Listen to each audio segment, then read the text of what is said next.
Okay, peace of the saints. So we're doing a script review right now, and I'm also on Twitter. We're doing a script review right now. I'm also on Twitter. So you can join my Twitter space, and maybe you'll be able to hear people here on YouTube um, from Twitter. I'm not sure. I don't know how it works. But either way, what I wanted to do was talk through a couple things. Well, firstly, the idea that we have one episode we've already filmed, and we want to have a level of continuity, theoretically. The most important thing is not necessarily the characters, but more so the story and the concept continuing. Obviously, we might switch out a few actors, same character, but switch out a few actors or actresses. But we want to be able to tell that story. I know some of you may not have seen Burton Plantation. I'll try to quickly summarize what has gone on so far. And so to do that, I'll pull up the first script and I'll actually just share a quick look at it. So I'll do a screen share here for those of you who are on YouTube. And again, I appreciate your patience as we try this new thing. So anyways, here's a quick summary of the script. And let me tell you first what I want to be included in the next episode.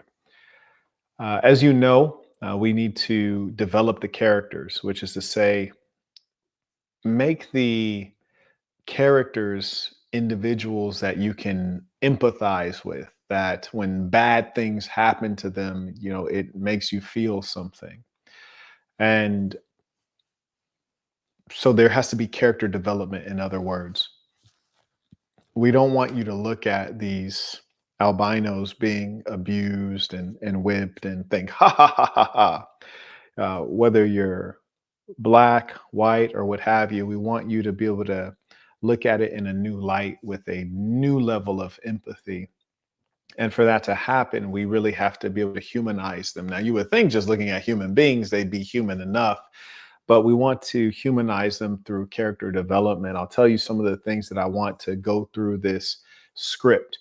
So number one is I want to develop something that is true of the history, but has not been clarified enough, which is today you have women who are ran through, virgins, not skilled in domestic affairs, cooking, cleaning. They're not honest. They're not obedient. Yet they won't let a man run his household. They won't respect the fact that a man may want 2 wives or 3 wives. And we're in a matriarchy. So I want to very much so show how things used to be for the enslaver, where he had a woman who was chaste in many cases. He had a woman who certainly respected his leadership. And he also was able to do as he chose with the other women on that property. And in fact, he was so dominant that the other women on that property, the enslaved women, you had the mulatto population or mixed people, if you like, and they were there in the house, which is to say his mistress was a live-in mistress and his wife accepted it. So the real question for you and I today is like, whoa, whoa, whoa, how did that fall off so bad? Sounds like the good old days. But the fact of the matter is that it shows how culture changes. But that culture, the aspect of this bygone time, is not emphasized enough. So I really want to clarify the dominance in the fact that it was out in the open. What the enslaver was doing was, listen, having intercourse with the enslaved Africans and housing the women you were having intercourse with such an institution, you call them house inwards, right? So we know that this is something that was accepted and tolerated by all persons present. And in fact, it was so tolerated that there was really no stigma and negative talk around it. So we want to dig some of that out. But of course, women are women, and there's levels of wickedness in them. And so undoubtedly the slave master's wife would have had some ill will toward the bed wench that he was dealing with. And so we want to be able to develop that challenging relationship wherein the wife is hating on the bedwench who's enslaved. So she's literally forced into the situation. She's forced into something she doesn't want to do. She's being taken advantage of. But not only by the enslaver, but also by the wife, because now the wife is doing all these terrible things to try to hurt this enslaved woman who really is a victim doubly by both the slave master and his wife. And of course, the bedwench is experiencing certain benefits because she's dealing with the master. And so she might even experience some jealousy from her other slave colleagues, if you like. So those are some of the things I want to develop. And then here's the other piece is that the bedwench, though she's the master's bedwench, she also, of course, probably has a regular relationship with someone on her level, one of the other enslaved persons. And so that enslaved man, or male, shall we say, has to deal with the challenge of knowing that your wife is, or your girlfriend, or your love interest is Sarah, the slave, but she's also being piled drive by the master in whatever way he chooses. And you have to essentially accept that. And so we want to draw out some diabolical stories as we go through. So what I'm looking to do first, and I want to tell you what I want included so you guys can think of some good storylines, even if we have to borrow them from other works. But I want to include 2 times that there's a R to the A to the PE. I need 2 of them in this next episode. And I want the first one to be on a female who has not lost her virginity. So she actually loses her virginity via being taken advantage of the slave by the slave master. So that's number 1 piece. Then the second piece is that eventually she just accepts it and starts like trying to do it with duty. But also I want to note that when she first has her virginity stolen from her, she tells her mother or one of the older female slaves, and the female slave is like really like calloused, and she's just like, yeah, just go clean up yourself, like, shh, don't talk about it, just go clean up yourself, make sure you're cleaned up. And it's just kind of like, hey, you need to accept this is what it is, don't cry about it, nobody cares, no one has any sympathy. And there's a level of holding it in and dealing with emotion that has to exist for this enslaved population. Which is radically different from chicks nowadays. They just, good Lord, good Lord, they never stop complaining. But dudes are also very effeminate, which I'd also like to discuss. And you guys mind if I vent with you guys a little bit? Can I get this off my chest? I just want to note that I put out an advert for female actors. And then I got so many dudes saying, well, if you need any guys, it's like, well, my dear boy, I specifically stated females, which means I don't need any guys. And if I did, I could also put out an advert for males. And I just say this to say, men are not honorable. They're not being honorable. It's like you're violating what I asked for. And on top of that, you're flooding my DMs. I don't have the time to sift through a bunch of DMs. And it's like, now you're making it harder for me to do business because you're not honorable. You're trying to wiggle your way into an opportunity that is not meant for you. It's not manly. So I just want to also make that statement. It's like, engage me with honor. Don't engage me like in this way, this foolish way. But anyways, back to the script. So those are the things I want to include. So there's going to be an R to the A to the PE. Is going to take the virginity of Sarah, the handmaid, Sarah, the maid, which is like a house slave, young female house slave. And then she tells an older female slave, probably Aunt Jemima or Mammy. And Mammy's just basically like, yo, like, just clean yourself up. And then, but before that, we have to develop the relationship between Sarah and Uncle Ben, which is another slave that she has like some kind of romantic situation with. And there should be a time where there's a second R to the A to the PE on Sarah, but this time she's more so like just doing her duty and kind of participating in it, to where you're starting to get confused as the viewer as to like, yo, is she enjoying this? Like, she's trying to get her freak on? What's going on here? Is this RA to the PE anymore? Or is this just like, just part of the day that she enjoys? Then there'll be another scene, a buck breaking scene. And essentially I'll notice that Uncle Ben is eyeballing me. And the reason he's eyeballing me is because I'm giving his old lady the old 1-2. So he's eyeballing me. And so I tell him, I was like, "Are you eyeballing me, boy?" And he's like, "No, sir. No, sir." I'm like, "Yeah, boy, you are eyeballing me." And of course, as an effective enslaver, I really need to make sure that these albinos don't get out of control. They don't get any ideas. They don't get brave. None of that. So I have to keep my foot on their neck. So that being the case, I say, "Sarah, the whip." So then she goes and fetches the whip. I get the whip, and then everyone's thinking that I'm about to whip the living daylights out of Uncle Ben. However, look at bro says all the male actors I know say 89% of the roles offered are for homosexual male roles. Bro, I don't even know why you like threw that in here. Like, I don't even know how that like became relevant. That was crazy and unnecessary. Anyways, uh, what a world. But just like shame to bring up filthy things like that unnecessarily. That's why can someone drop the link for my master communicator course and Boss University? Boss University like focuses on the inside, purify you, help you self-develop. And the master communicator course helps you think before you speak. So you can say, what is the value I'm about to add? Will I look like a weirdo in saying this? Will I improve things? Do I have a goal in what I'm saying? Will it help me achieve anything? Anyways, good God, good God. So with regards to the actual script that we're talking about, which has nothing to do with homosexuality, I say, "Hey, fetch the whip." So Uncle Ben's been eyeballing me.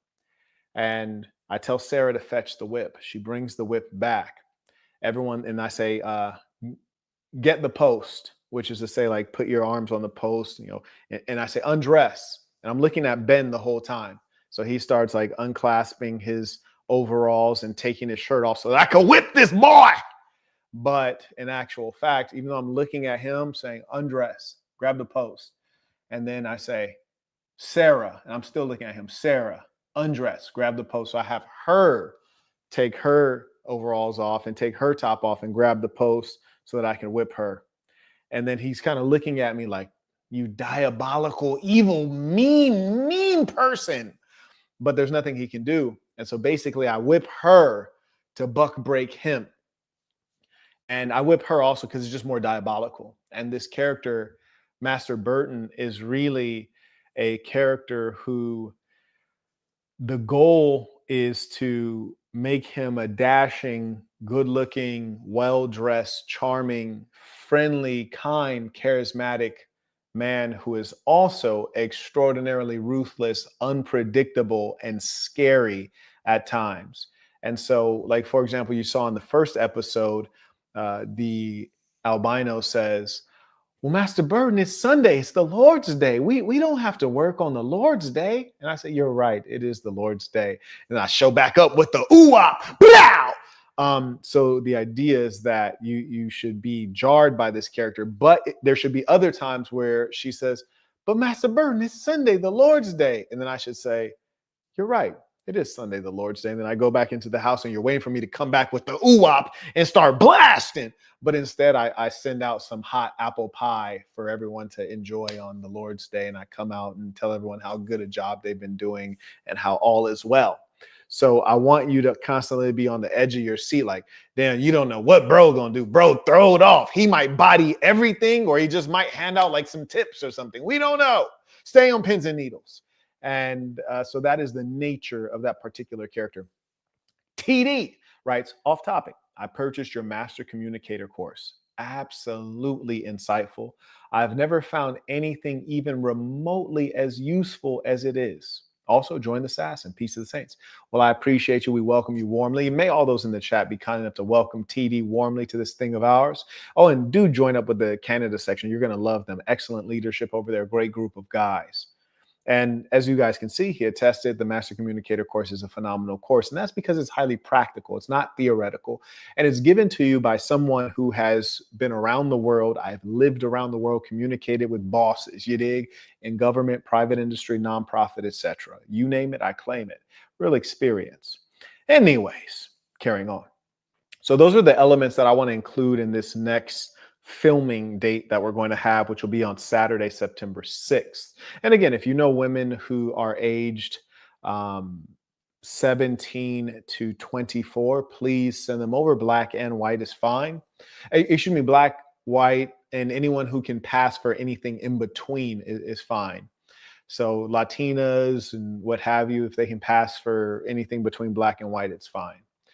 So I guess we'll just say anyone, any female age 17 to 24 is fine. Now, what I don't want, and this is what I've been getting, in addition to the males who dishonor themselves by going directly against what I requested, I also have women who have no self-respect, many of them single moms, and they'll say, I'm 38, but I look 24. Ma'am, no, you don't look 24. You look every bit of 38. Okay. That's number one. And number two, like raise your kids, sis. Like, don't you need to, like, you don't want to raise your kids, sis. Like, this is not for you. Your time is gone. It's gone. So, like, you heard it said 17 or excuse me, 16 or 17 to 24. And you're like damn near twice that age. And here you are trying to like get an opportunity that is not meant for you. Have some decency, have some self respect, sis. Good Lord. Anyways, so those are the elements that we need to add in. And I just realized I didn't drop the link for people to join in on YouTube. So I will drop that probably in our Discord actually right now. At the current moment, I've never used Twitter Spaces, so I'm going to see if these folks are actually able to say anything. Do I have to unmute them or can they unmute themselves? Okay. If you're on the Twitter Space, go ahead, try to say something. Let me see if I can actually hear you. Oh, they have to put in a request, do they? I don't remember if we said it that way. Okay, I can hear you now. I couldn't hear you before. My apologies. Would you mind starting from the top?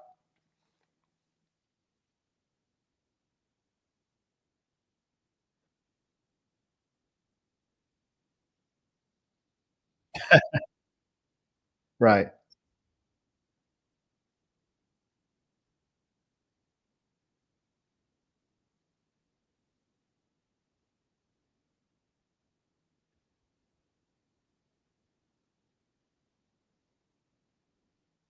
Right. I really appreciate that. And by the way, for those of you who are on our Discord, I just dropped the link to join on YouTube. And if you guys are on YouTube, can you confirm if you could hear the gentleman who just spoke right now? Confirm by putting in a one into the chat that you did hear the gentleman. Yeah, and I appreciate that compliment. When I put this out, and we did do our research before, because I didn't want to do something that has been done before. I wanted to do something fresh and also with great purpose. And I looked up what you spoke of, and that show, one, they had like some fiction, like obviously we're dealing in fiction, but it's historical fiction. And that one, I think people were like time traveling and things like that, so it's more like science fiction as opposed to historical fiction. And so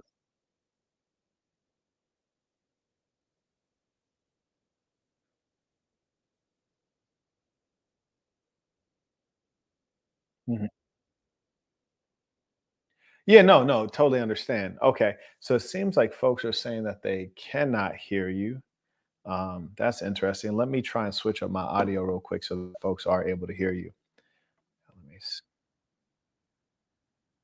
Yeah, yeah, absolutely. I want folks to be able to hear you. Let me just see if I can switch something up real quick. Okay, so I just switched my mic to the MacBook Pro. Maybe that will allow. Oh, let me change one more setting. Remove the echo pretend. Okay, I think that might do it. Yeah, you know that movie that you're referring to, strangely, I think they did a pilot which was much shorter and then their movie never came out. I couldn't even see the pilot. I just saw a small part of it, and they actually clearly, spent some decent money on their cinematography, on their video cameras, on their audio quality, and on their acting. But the plot wasn't there, the writing wasn't there. Like, respectfully, not to disrespect these people, I appreciate their effort. And then the science fiction aspect of it, I thought was like a little bit like weird to me. So yeah, I appreciate that, and it's kind of neat to know that I'm doing something that has not been done before, which also I find strange because it's a good idea, but it's not one such that you're like someone shouldn't have thought of this before, right? Right, right, right. Yeah. I see someone named Christopher. He writes, "You should have alcoholism as rationale for the master's erratic behavior." It's like, but why? Listen, and I appreciate keep giving your ideas. That's what we're actually here for. We're actually here to brainstorm together. But it's like, why? Like why? Like why, like where are you going with that? And that's what I want everyone to understand. And this is not only my writing process is a reflection of the way I think and live my life, which is to say that everything you're observing has a purpose and it's going somewhere. So I'm backward planning everything.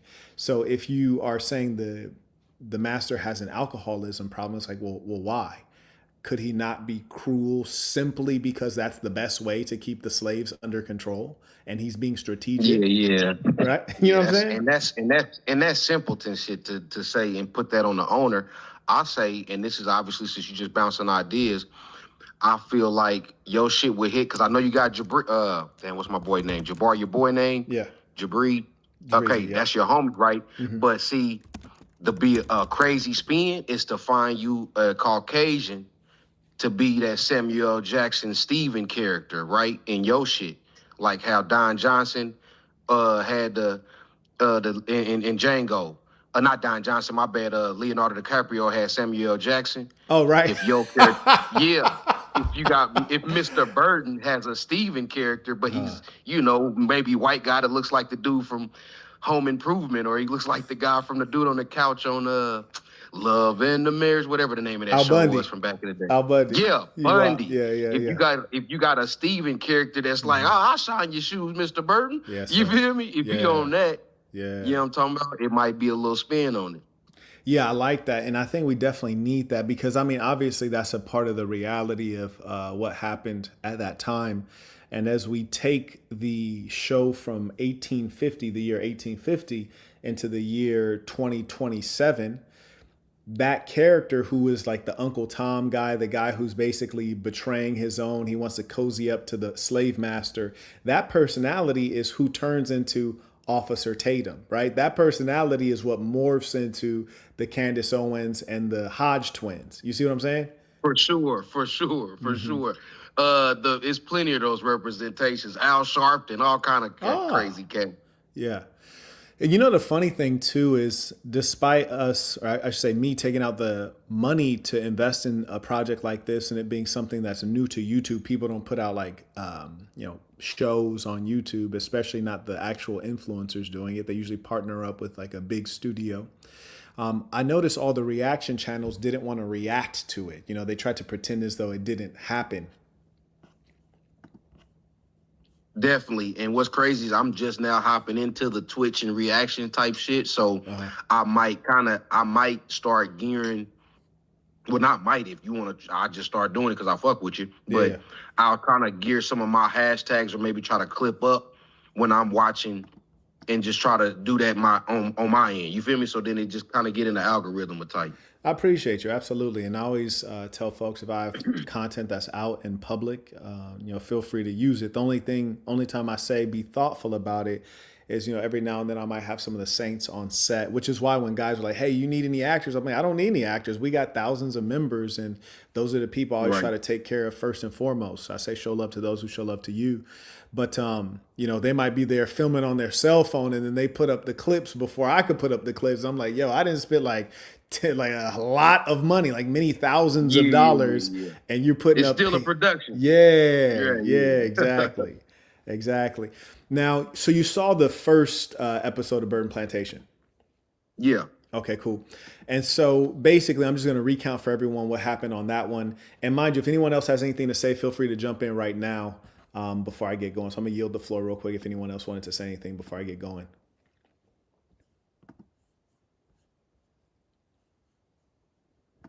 He says, your name is Toby parody from Roots. It's not going to be a parody. It's going to be serious. But, Yeah. what I want to do is everything that we do, because it's not real to you, because it's on screen, we have to be that much more dramatic about it. So to turn that up, what's your name, boy? And he's like, Kunta Kinte. What's your name, boy? Kunta Kinte. What's your name, boy? Toby, nigga, Toby, quit whipping me. But to turn it up another level, do you know how to work the thermostat?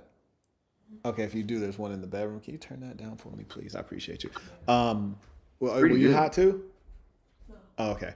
But to turn it up harder, we're gonna do a female. And one thing that we have to acknowledge is in general, we take huge, fairly unnecessary levels of sympathy on females. So we're going to do it on the female, the whipping scene. And also white females are the most protected persons in our society. And that has been the same, that's been true for 300 years. You know what I'm saying? Right. I feel like the way that's gonna touch base is if it's conveyed that she was trying to do something for Mr. Burton. You know what I'm talking about? Like if her whooping comes in, her trying to like basically how the kind of like the world is right now. Sometimes people get chastised for trying to even extend themselves out for us, or you know what I mean, for the person that they're trying to protect or whatever. Mm-hmm. But then they end up getting in trouble behind it. That would be a way to kind of like convey how the owner or how the master will, you know, chastise a person for like going against them with their own slavery type shit. If that makes any, you know, if that explains what I'm trying to say. Yes. If you could refrain as much as possible from the cursing, I appreciate you. And, you know, I'm guilty I of the got you. I same got you. thing. So I'm going to try to do that as well. What we're going to do with this one, because this part I already got. This is the ones I already got. There's a lot of pieces I need you all who are on this call to fill in for me. But this one, as I described earlier, her fellow slave that she has a romantic dealing with, he's going to be reckless eyeballing, or like, I wouldn't say reckless eyeballing, but he's going to be making too much eye contact, kind of like he's a man instead of a slave. And when I check him for making eye contact, instead of whipping him, me knowing that he and her are having a romantic dealing, I'm going to whip her.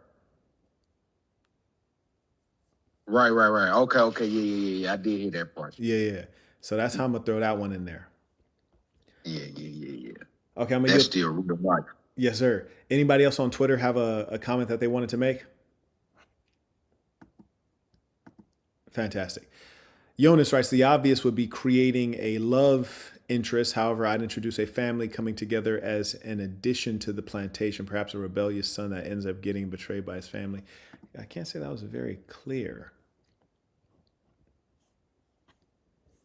Okay. Someone writes buck breaking. Yeah, definitely. I mean, I feel like the whole season is going to have to be continuous buck breaking. Let's see. Okay, very good. Let's see if we had anyone else had any. Oh, yeah, and if you're a member, you can come on the YouTube side of things. I dropped the link in the Discord. It should be there right now. So if you guys can confirm that the link to join is on the Discord, feel free to use it. MJ writes, black males seem to not, this English is bad, but I think he meant to write, seem to have not evolved much since slavery, still calling bed wenches queens as their queens get ran through by white males. I don't think there's much evidence for that, actually. In fact, the data indicates otherwise. They're ran through, but not ran through by by white males. But MJ, if you'd like to elaborate on that, I'll drop the link for you to come on. All we ask is that you don't curse and that you do turn on your camera. It says classical music in the background. Oh, yeah, for sure. V says, Master Burton sounds like a psychopath. Bro gonna be turned up. Well, here's the thing, that he's not a psychopath. He's just a good slave master. He's an effective slave master. And what black folks don't understand to this day, and this is the importance of Burton Plantation, not only as a piece of art, but a piece of political commentary, a commentary on human nature and the nature of certain types of humans, is that whereas you might look at Master Burton as a psychopath, but his character is a good businessman. You know, slavery is a business, and he's running his business efficiently. And it's the inability of the black people around the world to do what is necessary, which sometimes might go under the title of being cruel or being vicious. It's that inability to do what is appropriate that makes them weak and ineffective. In other words, the losers. And you all have heard me say many a times that you can never defeat an enemy if that enemy is more ruthless than you are. And there's no doubt that black people just don't have the ruthlessness generally, especially not in their leadership class.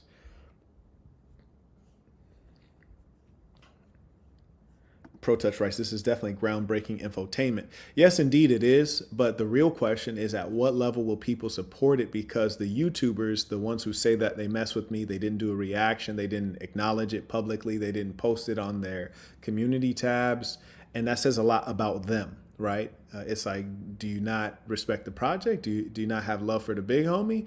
Maybe it's that they view me as competition, which is not necessary because we're not in competition. We're doing different things. And they also don't have any regard for the social commentary that this is putting out there. Instead, they rather react to goofy, nonsensical pieces of news that are fairly remote from our day-to-day life. And really, the audience should hold them to account. Like, hey, you guys are a reaction channel. Why don't you react to Burton Plantation? Because it was surely a wild piece of work, very well done, a lot invested in it, and it speaks to our situation. Why didn't you react to that? You react to every other weird thing that goes on the internet. Shout out to Mr. Chambliss. He writes, Our Father, hallowed be thy name, thy kingdom come, thy will be done.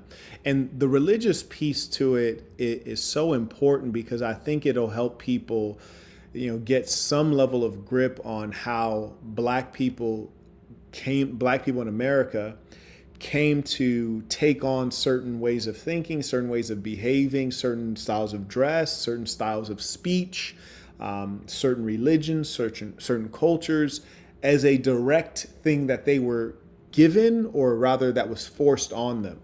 And it's just going to force a little bit more honesty, because a lot of folks like to pretend as though Christianity was like the one good thing that came out of slavery. It's like, okay, everything else was bad, but Christianity was good. I yield the floor to anyone else who wants to hop in there right now. Just start speaking as you feel it.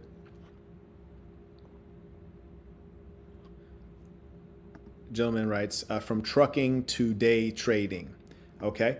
So he says, I would say the production quality needs improvement, but overall it was great. Well, thank you. I appreciate you. Remember that when you watch things that have excellent production quality, you're watching it's being put on by Netflix, it's being put on by HBO, and you pay a subscription to Netflix, you pay a subscription to HBO, and they're able to produce great quality. They have millions of subscribers. So me as an individual, I put up thousands of my own dollars to make it happen. So my question to you, you watched it, you enjoyed it, is have you supported at all? Like, have you supported? That's my question to you. Because for you to hear stories like this in the way that we're doing it, no big studio would ever put this on. So if you think the production quality should be better, and I think it was pretty good, I think the acting should be better, frankly. And we're spending, when I say we, I tend to say we because I've been running corporations for a long time, but I will be spending even more money. And I want you guys to know that I'm about $6,000 in the hole on this thing. So like, don't think that I'm like making money from it. I'm not. I'm $6,000 in the hole. It's an altruistic project currently, but I would like it to do well, because I think that the value it can add to all of the peoples in America and abroad is extraordinary. Shout out to Today's Religious Talk Supporting the Work, came in with the super chat. He writes, the one drop rule reverse would make a lot of light-skinned people happy today, sadly.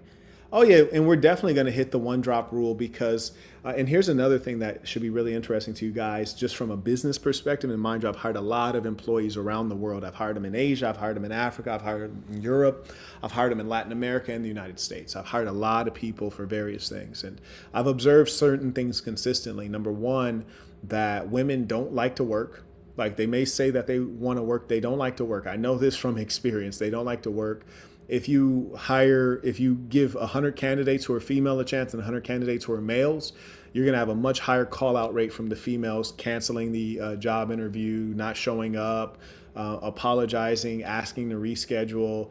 They're just not as serious about their work. And opportunities are not as meaningful to women because women are accustomed to getting freebies and opportunities. They just don't want to work. And then if you take a subcategory of women and you chop it up by race, you start to notice some fairly interesting things as well. Strangely, even though blacks are lower income than whites in the United States, curiously, my assistant was working on casting the actresses, and we used all the proper actress websites. And we noticed that the conversion rate of white female actresses was a lot higher than black female actresses. And we were really trying to hire a black female lead. And that's why you didn't see one in episode 1, because we needed a black female who didn't have straight hair. So that just removed a lot of them, meaning they don't straighten their hair. And then the second thing is that they just were not reliable and consistent. And the few that were seemingly trying to do the project, we have to structure it so that when you arrive, we immediately reimburse your travel expenses. So if you spent $300 to fly in, or 400, 600, whatever you spent, as soon as you land here, boom, I'm gonna hand you the cash, or we're gonna Venmo you straight on the spot. But we're not going to pay for it in advance, because women are so flaky and unreliable that they'll let you pay for the flight and then not take the flight. So we have them pay for it, and then we reimburse them as soon as they arrive. And with the black women, this just was not able to work out. And I think that's an important thing. And when you look at what I'm doing and saying on a regular basis, I'm talking about the truth of humankind, be them black, white, Arab, Asian, what have you, Christian, Muslim, atheist. But I'm also talking about how to remedy it. That's why when I might see an underdeveloped male, I might recommend Boss University, because that's what I designed it for. I am truly disgusted and annoyed when I observe certain behaviors in the male, like attention seeking, things like this, and I'm trying to remedy it. When I see the grown man speaking foolishly without an outcome in mind, I recommend the Master Communicator course, because I want you to think before you speak. And in fact, I want you to say what you're going. I'm not going to give away too much, but you can be so much better. And the training and event center that I'm building, it's to refine us, our women, our men, our youngsters. So just know that there's a plan behind everything. Even this piece of entertainment, there's a plan and there's great meaning. Anyways, you guys are funny. Gentleman writes, Black Plantation, aka Black House, not the white one.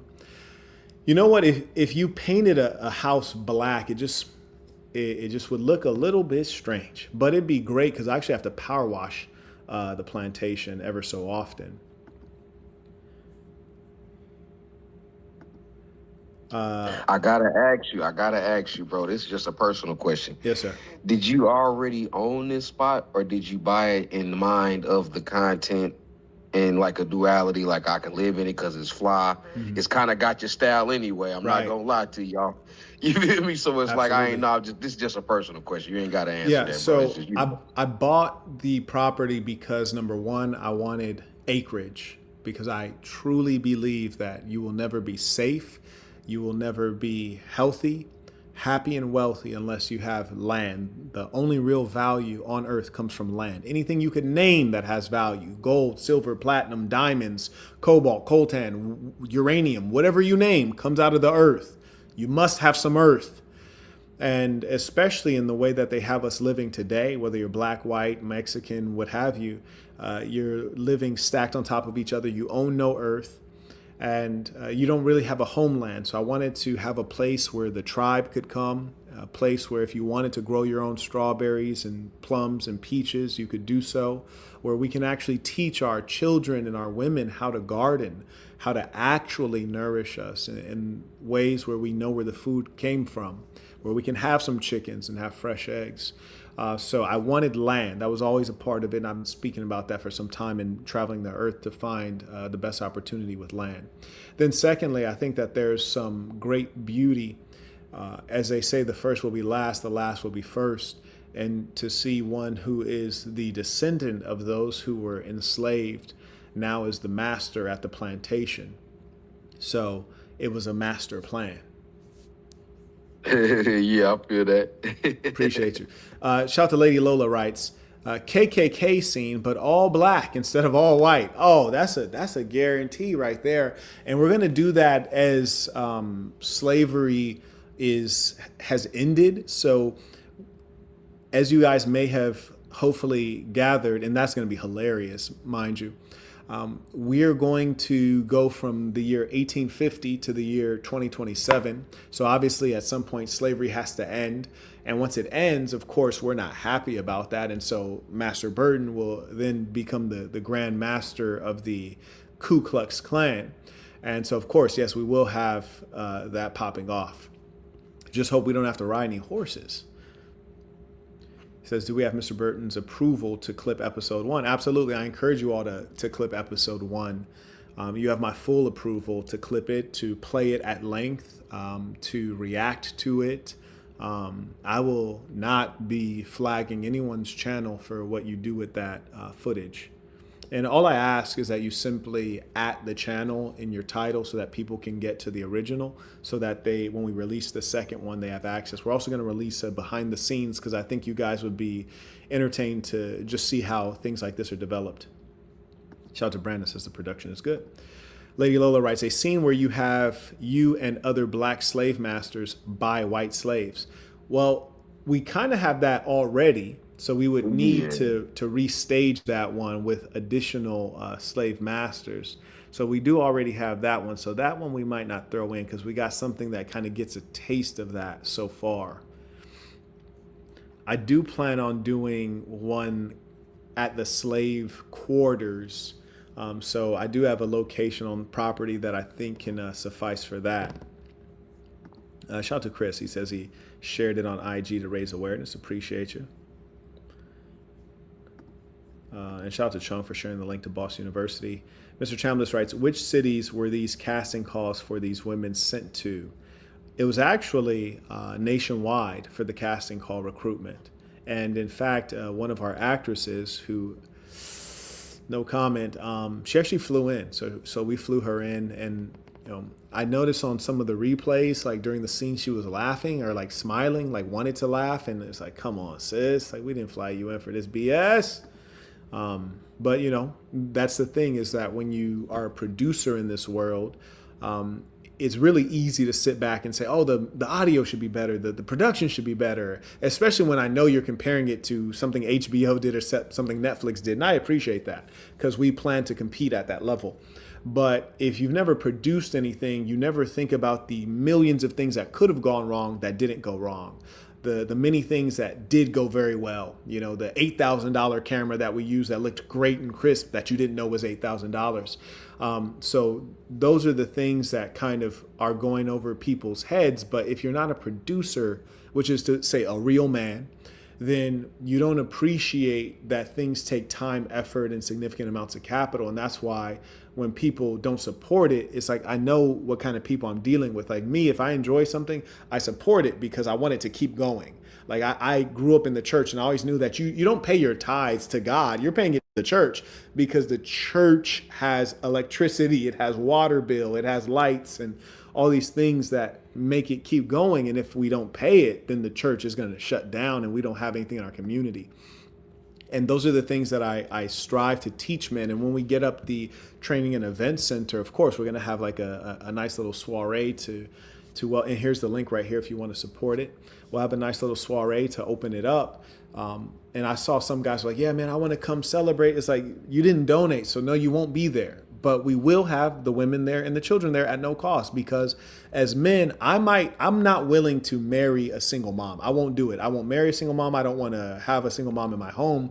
But what I will do is I will have this training and event center and make sure that it's low cost enough that she can come and bring her son so that he can be developed by men and so that he has a chance at life. And we want it to be either no cost or low cost for the women and children to come and get developed. Now, granted, as I said, I don't want to be with one, but I will train them up.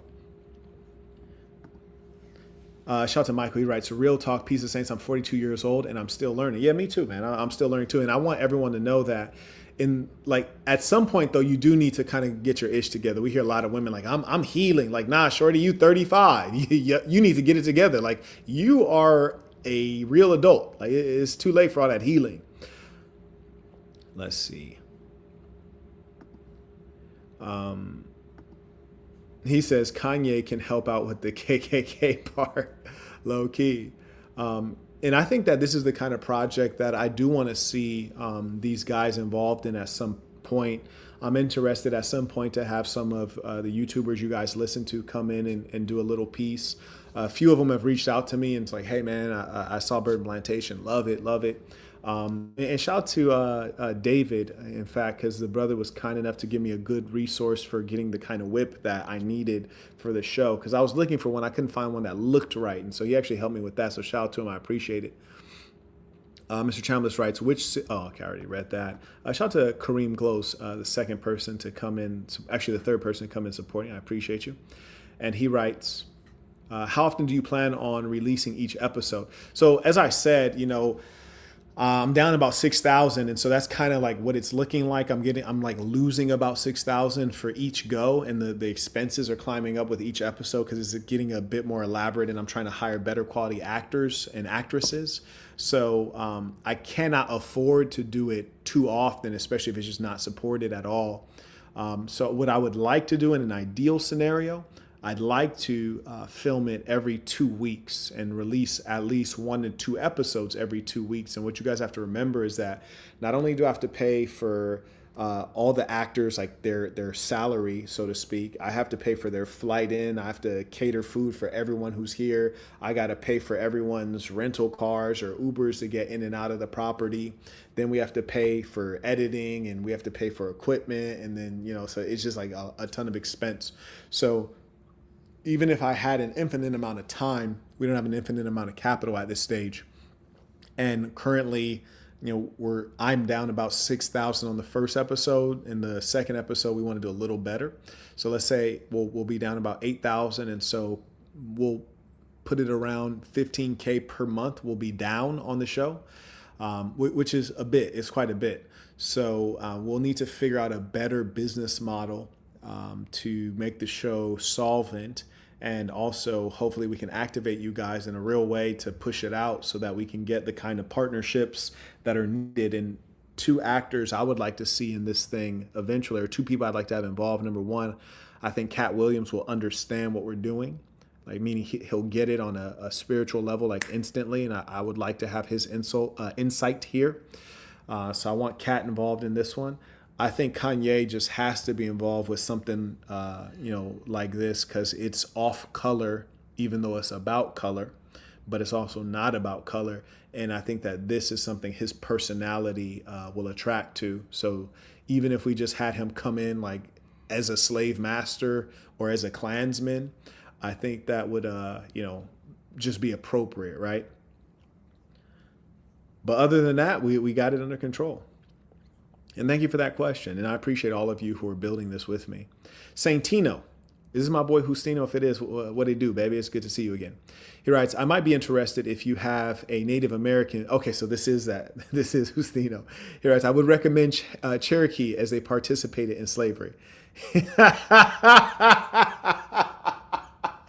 Bro said, I'm down to get in on this. Yes, indeed. Hey, that might be clever, bro. Right. Michael says, have you ever thought about collaborating with Anton Daniels? Yeah, we actually reached out to him a while back. We didn't hear anything on that one. My assistant had reached out to Anton Daniels. I actually saw Anton at the Wynn in Las Vegas. He came over and greeted me. He was a friendly gentleman.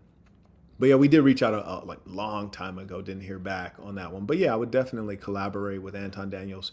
He's a well-organized guy. Seems to be straightforward about his business. I like that about him a lot. He says Loon would be willing to help out. Oh yeah, and shout out to Loon, because Loon has always struck me as a fairly sincere guy.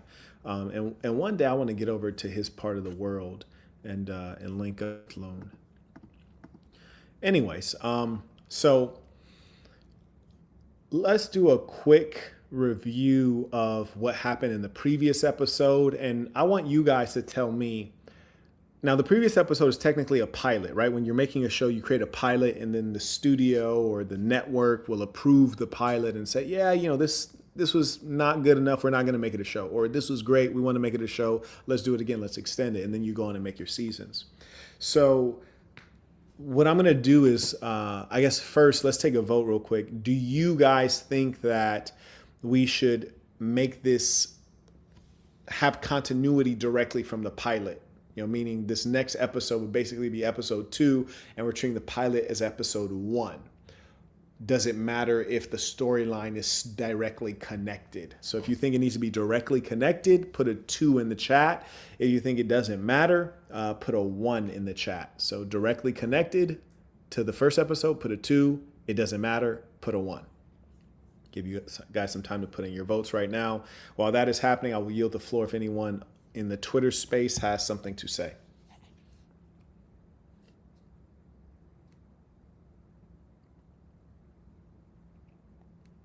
Fantastic. Okay, so we got, I forgot which was which. So we got a lot of ones. What was the one? Was the one it does need to be directly does not need to be directly connected? Is that what that was? Somebody remind me. Help a brother out. Help a brother out. One doesn't need to be directly connected. Okay, fair enough. That makes things easier. And the reason I say that is because the pilot ended with the girl being shot, right? It ended with the little girl being shot. And that's kind of a harder place to pick up from because I don't necessarily want to take out the time to like go through like a slave burial for the kid, right? That kind of seems like not terribly interesting or meaningful to the other pieces, like the other things we want to address with this series. Like some of you may have heard of the Willie Lynch letter. And this is something that has not been verified as to if the Willie Lynch letter was real or fake. But what I would like to do on perhaps the second or third episode is to address the Willie Lynch letter, kind of like read through it and all the methodologies that are described for effectively engaging the institution of slavery. And you guys may have noticed that Jabrizi's character was Willie Lynch, right? So we personified Willie Lynch. And the idea was on the next episode, we could kind of have him send me a letter like, hey, Master Burton, it was great being at your beautiful plantation. I just wanted to share a few tips. Thank you for buying my slaves. Here's a few tips on how you can best manage them. And so what it would be would basically be like me receiving the letter and reading the letter. And as I start reading it, it'll like go through like his voice reading it, and then it'll like cut to a scene of me kind of enforcing the cruel tactics that were used to dominate the black population that was, or I guess in this case now the white population, the albinos that are enslaved. And did you guys catch on to the fact that we were using the term albino to substitute for the N word, hard R? Yeah. Yeah, okay, for sure, for sure. Good, good, good. Yeah, I was trying to find something that A had some level of power, but B on the back end has some level of like explanation behind it to where when we get into the modern era, like when the albinos are fighting for their civil rights, we can explain how they're genetically inferior and how albinism is actually a disease, and really they're just like black people that like have degraded DNA and they're deficient in melanin. They're suffering from albinism, so they're genetically inferior. We shouldn't want to like sleep with them. We need laws against miscegenation. We need to protect our pure blood. And so really get into the more scientific levels of racism, which are largely forgotten today. People didn't realize how scientific they used to get with the racism. In fact, eugenics came out of the United States. We tend to think that it came out of Germany, which is in fact not the case. Yeah, I was also like surprised at how well that did. Like I thought that was really going to hit that part, but we're planning on putting this vanilla gorilla piece into all of the episodes just because it's supposed to be like a comical thing wherein the enslaved, or excuse me, the enslavers say vanilla gorilla and just kind of laugh. And it's an ironic piece because of course historically the racists will call the blacks gorillas or monkeys, which is ironic because like the features of apes actually look more like their race, in as much as like if you shave an ape, like a monkey, excuse me, like it'll have pale skin and the lips are thin and the ears are big. And like, as you guys can see, like blacks tend to not have big ears. That's not really like the African phenotype, and we tend to have fuller lips. So it's just an ironic thing just to show that racism is stupid no matter who's practicing it, whether it's the whites practicing it or the blacks practicing it. It's just really a foolish, irrational thing, but it's a strategic thing. And slavery was a business, and racism is a core philosophy and belief system that keeps the business going. But there's also biological reasons that certain populations really hold on to racism beyond the business of slavery stopping. I yield the floor to anyone who has any comment at this time. Well, yeah, I was just gonna say in reference to the idea on you were saying the next step was gonna be maybe because you smoked a little girl because it was She ran off at the end of the episode. Yeah. So when you lose one, you gotta gain one, right? So you either buy one Mm. or you go into how they used to mate, and then you can make a scene or a play on how Mm. they created the word motherfucker, right? Where they used to have the same person, a slave, be covered up by the head, and they don't know who they fucking, just to make the The better. language, like you killing me with the cursing. My fault. Well, that's the name of the Yeah. word. Right. My fault. But I don't think you on Google YouTube, cares. my Yeah. bad, my bad. Yeah. MF or whatever Yeah. was the since supposedly where that word came from. So, I mean, if that's a play on, it might obviously be too graphic for what you're trying to show. You're not trying to show a sexual scene, but Yeah. that's supposedly how they were making more slaves. They would go get the biggest, it'd be your son, and then they'll just go get whoever the, best woman, and it'd be maybe your auntie or something like that. You don't Wow. even know who you dealing with, and then they make another slave that's a big, buck or whatever. That's crazy. I actually I never heard of the origin of this term. I know for sure black folks like to use that term. That's for sure. It's definitely buried in the black vernacular. That's That's wild, interesting. ain't it? Yeah, it is. And I've certainly heard that the breeding plantations were actually the most profitable plantations. And in as much as that's the case, I think that we definitely need to allude to the breeding concept. You know what I'm saying? How wild that situation is. You making children and more slaves out of the same people. But see, the difference is, how, and this is something I thought about when I heard about that, and this is something you maybe even not even have to touch base on, but I know you're a thinker, right? Mm-hmm. You know how genes work and all of this. How is it that when they do it, they make these backwater, slow tooth, cross eyes, but if we were doing it, we're still making the strongest LeBron James cotton pickers. Mm-hmm. You see what I'm saying? I mean, Like even if we supposedly, right? brought Like I got to do supposedly, the research to find out if that's actually what happened. right, touche. Mm-hmm. That's why I said if that's the case, if we were doing it, the word still incest is incest. We're doing it supposedly off of that, but we're still making these, super Negroes picking cotton, but then they do it and they end up in the back alleys chasing down alligators. It's kind of crazy that that's the scenario. But again, that's just something that you could play on because you're just playing on the power scheme and maybe not the color role. Right. Yeah, I think you're right. And I'm typing right now into, and I think actually just put this in the wrong script. Yeah, actually, I gotta fix this. Shame on me.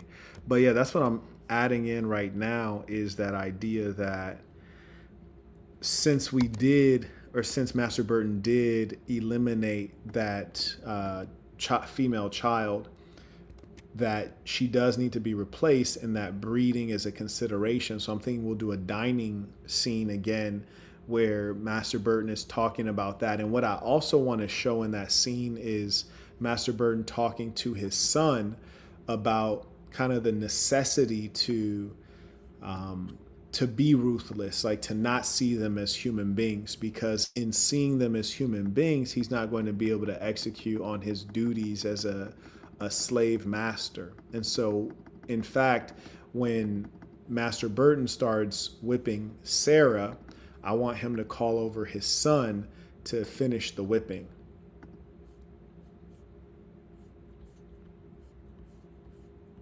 I'm telling you, people is bro, people not ready for this, bro. This is really type of stuff that was happening, bro. And it's what's crazy is it always hurts when people have to see it actually. You feel me? Right. So yeah. If y'all, hey, this. I'm telling you, it's gonna touch, bro. It's gonna touch, bro.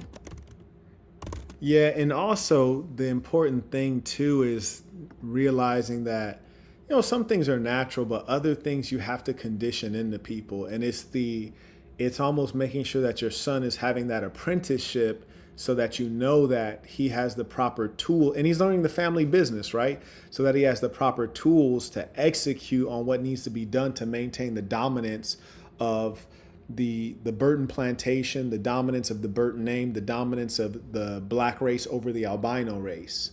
And if he doesn't adopt this, then we're going to lose control. And it's always about that control piece.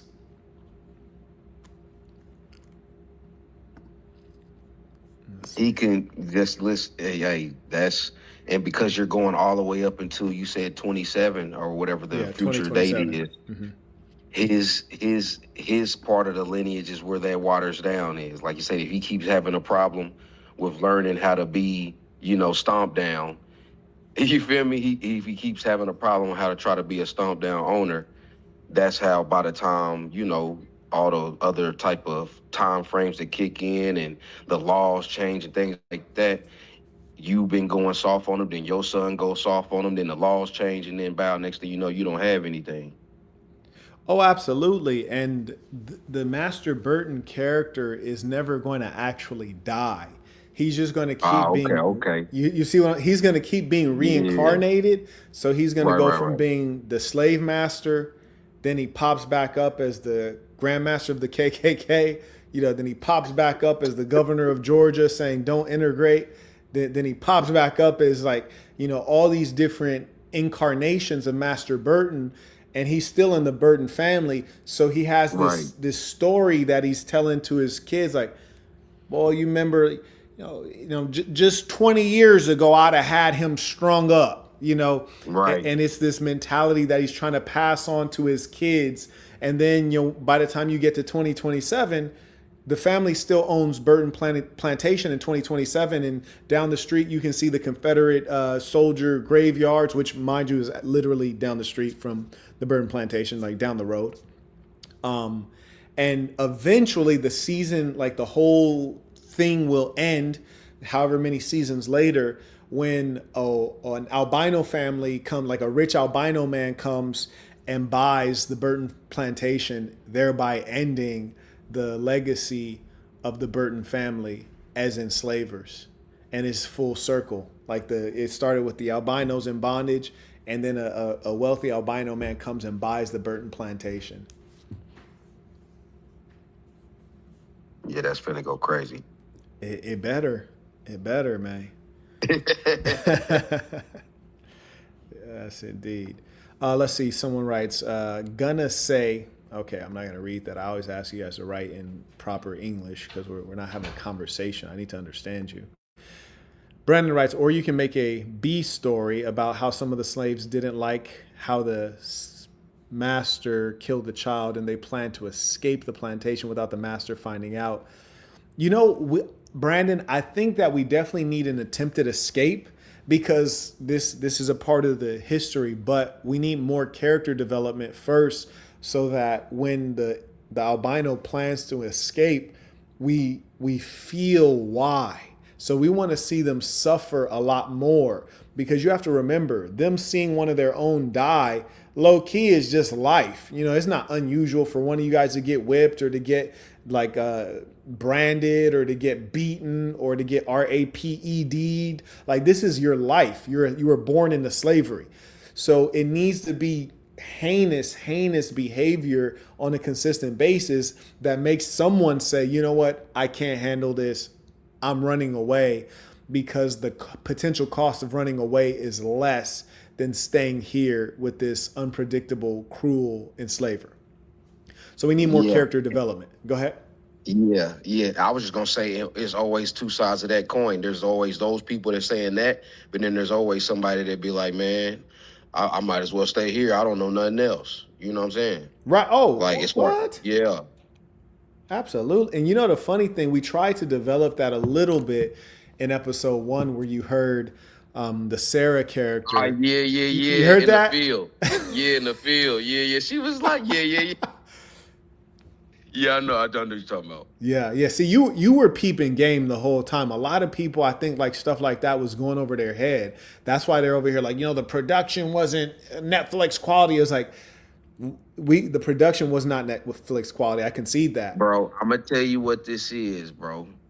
You talking because this is a passion as some artwork, right? Mm-hmm. You got to realize some of these people that are trying to come in and say something about your production, they're looking at it because they know how you be talking, bruh. You feel me? They know how you be on any other subject. So when they look at this project, it's surface level, bro. They not looking at it on what you trying to do, how you trying to do it, what you feel me? Mm. They're watching this like they're watching this as they're watching this in their head, they hearing you popping. On you feel me? How you be talking, what the how you be talking to people, the stuff you be talking about. They not even you feel me? They They're try to not take their watching chance to this. hate. They like bro ain't A1 right now. Let me get my hate on. Bro, that you see what I'm saying? They're Yeah, it's not beautiful. watching the project. They Mm. not thinking, like I said, I'm watching it because I'm just, I'm in there. Yeah. But how you said I peeped it because, like I said, I'm watching it, bro. They're Right. not even. They just waiting to see somebody laugh. Like at one point, you posted the snippet of when you was checking the slave, like checking dude jaw, and you smacking him. You started laughing, Yeah. right? When I was watching, when you finally put the line out, I was waiting to see as somebody that does content and watches people do cuts and watch cameramen. I'm like, what did he keep leading all the way up to that? Because it Right. was good and it was like you just couldn't hold it in because Yeah. it's real life. Like, bro, you doing something that only somebody could dream of. One, That but you part. doing it for a reason. So anyway, back to the situation. You do it, and I'm watching. I'm like, where you gonna cut the camera? Then you cut it right at the right time. Then it's into the scene. I'm like, bet, Mm-hmm. dude, that he ain't bullshitting. Excuse me, he not playing. Right. So anyway, again, that's why I'm able to peep that. But you gotta realize, bro, you're more than what this product is. So people about to be trying to nitpick because you nitpick on stuff that they can't do nothing about. Right. Right. Yeah, Word. what they gonna say else about you? What else they gonna come at you about? They gotta say, oh man, he probably using an iPhone. He got on Pumas. Pumas wasn't out when people had slaves. Right. You know what I mean? They gonna say anything, bro. Right. Right. Right. Like, Yeah. No, you dead right. You dead right. Yeah, I encourage everyone get in those comments when we release everything. I want you guys in those comments, definitely sharing it. And this is the one of the few parts of my content that you can comfortably share with your mother. You know, share with your mother, share with your aunts, share with everyone that you can, because it is thought provoking. And just as you picked up, and tell me your name again. I apologize, I didn't get your name at the beginning. real name Mike, but I go off the alias Oh No on the social medias and stuff like that. Got you. Oh I no, follow, bro. I've gotten the books, stuff like that. I tap in. I appreciate you. Yeah. Oh, when people see you were paying attention because you're sharp, and when you saw Shorty is in there in the onion field and she's picking onions, like, and everything's supposed to be like a small piece of comedy because it could have been cotton, but it's like we switched it up to onions because the slaves are supposed to be black. They really white here, so we switched it from cotton to onions, just like a little play with everything. And she's talking about how content she is, how happy she is because the plantation is beautiful, the gardens are beautiful, and she's able to disconnect herself from the reality of, well, you don't live in the plantation, you live in the slave quarters. You don't get to sit in the gardens, you have to maintain the gardens. And then the older woman tries to give her some game, like, hey, like, you're picking onions, like your hands are gonna stink even when you stop picking onions. You're gonna wake up and your hands are gonna stink. Like, this work will never leave you. Like, hopefully understanding that, hey, this is on a spiritual level, like this is damaging you to be in bondage and you are cool with it. And then she kind of, the actress doesn't even, her character doesn't even acknowledge that. Next thing she's on is like, isn't Lady Burton's hair so beautiful? And people aren't peeping that I'm planting that seed of this enslaved albino admiring the hair of her slave master's wife, because her slave master's wife is in the power position. She's in the elegance position. She's in the beauty position. And later on, we're going to have the white women wearing afro wigs looking completely ridiculous. But it's going to come back from that time when the Sarah character was in the field saying, isn't Lady Burton's hair so beautiful? And when we start moving into the modern era, we're going to do the cutbacks to like the slave first saying it. And then we're going to cut to 2020 when the black broads are trying to, excuse me, the albinos are trying to look like the black women. You see what I'm saying? Yeah, bro. Literally, it would have been like that if this was the case. So, like, it In a literally real would have been way. like that if this was the case. It just wasn't. But that's how it's proof. You can just see it. Like right now, it's even rotating. Everybody's going with the blonde wigs out of nowhere. That's Like we crazy. back in 1979 with Bruh. Jane Fonda and you know what I'm saying? Like Bruh. It's that's how it happens, bro. That's how Nah, it happens, bro. nah, it's sick and evil out here, man. And those blonde wigs look so bad. Oh, they look so bad. May I acknowledge, Lady Lola writes, gala event with white servants cooking, cleaning, and serving company. Slap a white woman for not following directions or moving too slow. Oh, God. The That, only way it's gonna be able to have people looking in the mirror is if you do the things that people heard of in time, bro. Like only people that's gonna take this as offensive is actual racists. right, I that's mean, well, correct. prejudice, I should say. Yeah, yeah, Prejudice, I should say. Racists may not see it. They doing what they do. yeah, It might make it to their desk because their son saw it and got mad, but yeah. he don't work for the government or whatever. But as far as the prejudice, bro, like this is a mirror. This is just a mirror. Like you say, racism is some of the dumbest stuff you could think of in general, but you seeing this as a mirror and you're adding a comedic reference, some of these people may end up not being prejudiced after they watch this, bro. Like they're Right. gonna be watching this like, bro, I'm tripping. Yeah, This is what grandpa was talking about. yeah, Like, like, yeah. oh man, it's crazy, bro. Like it's sensitive, but it's only sensitive to the people that it's gonna offend, cuz. That part. Yeah, thank you. Thank you. You're 100% on what we're pushing out. And one of the challenges with, and we have a lot of vision for what can be done.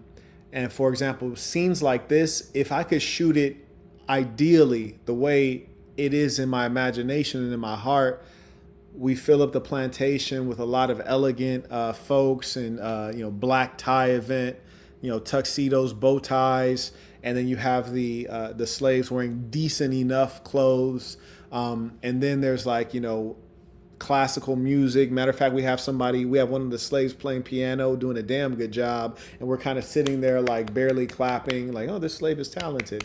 And then maybe some female, like portly, middle-aged white woman who looks respectable. She looks like she would be a normal, respectable white woman, but as it is, she's enslaved.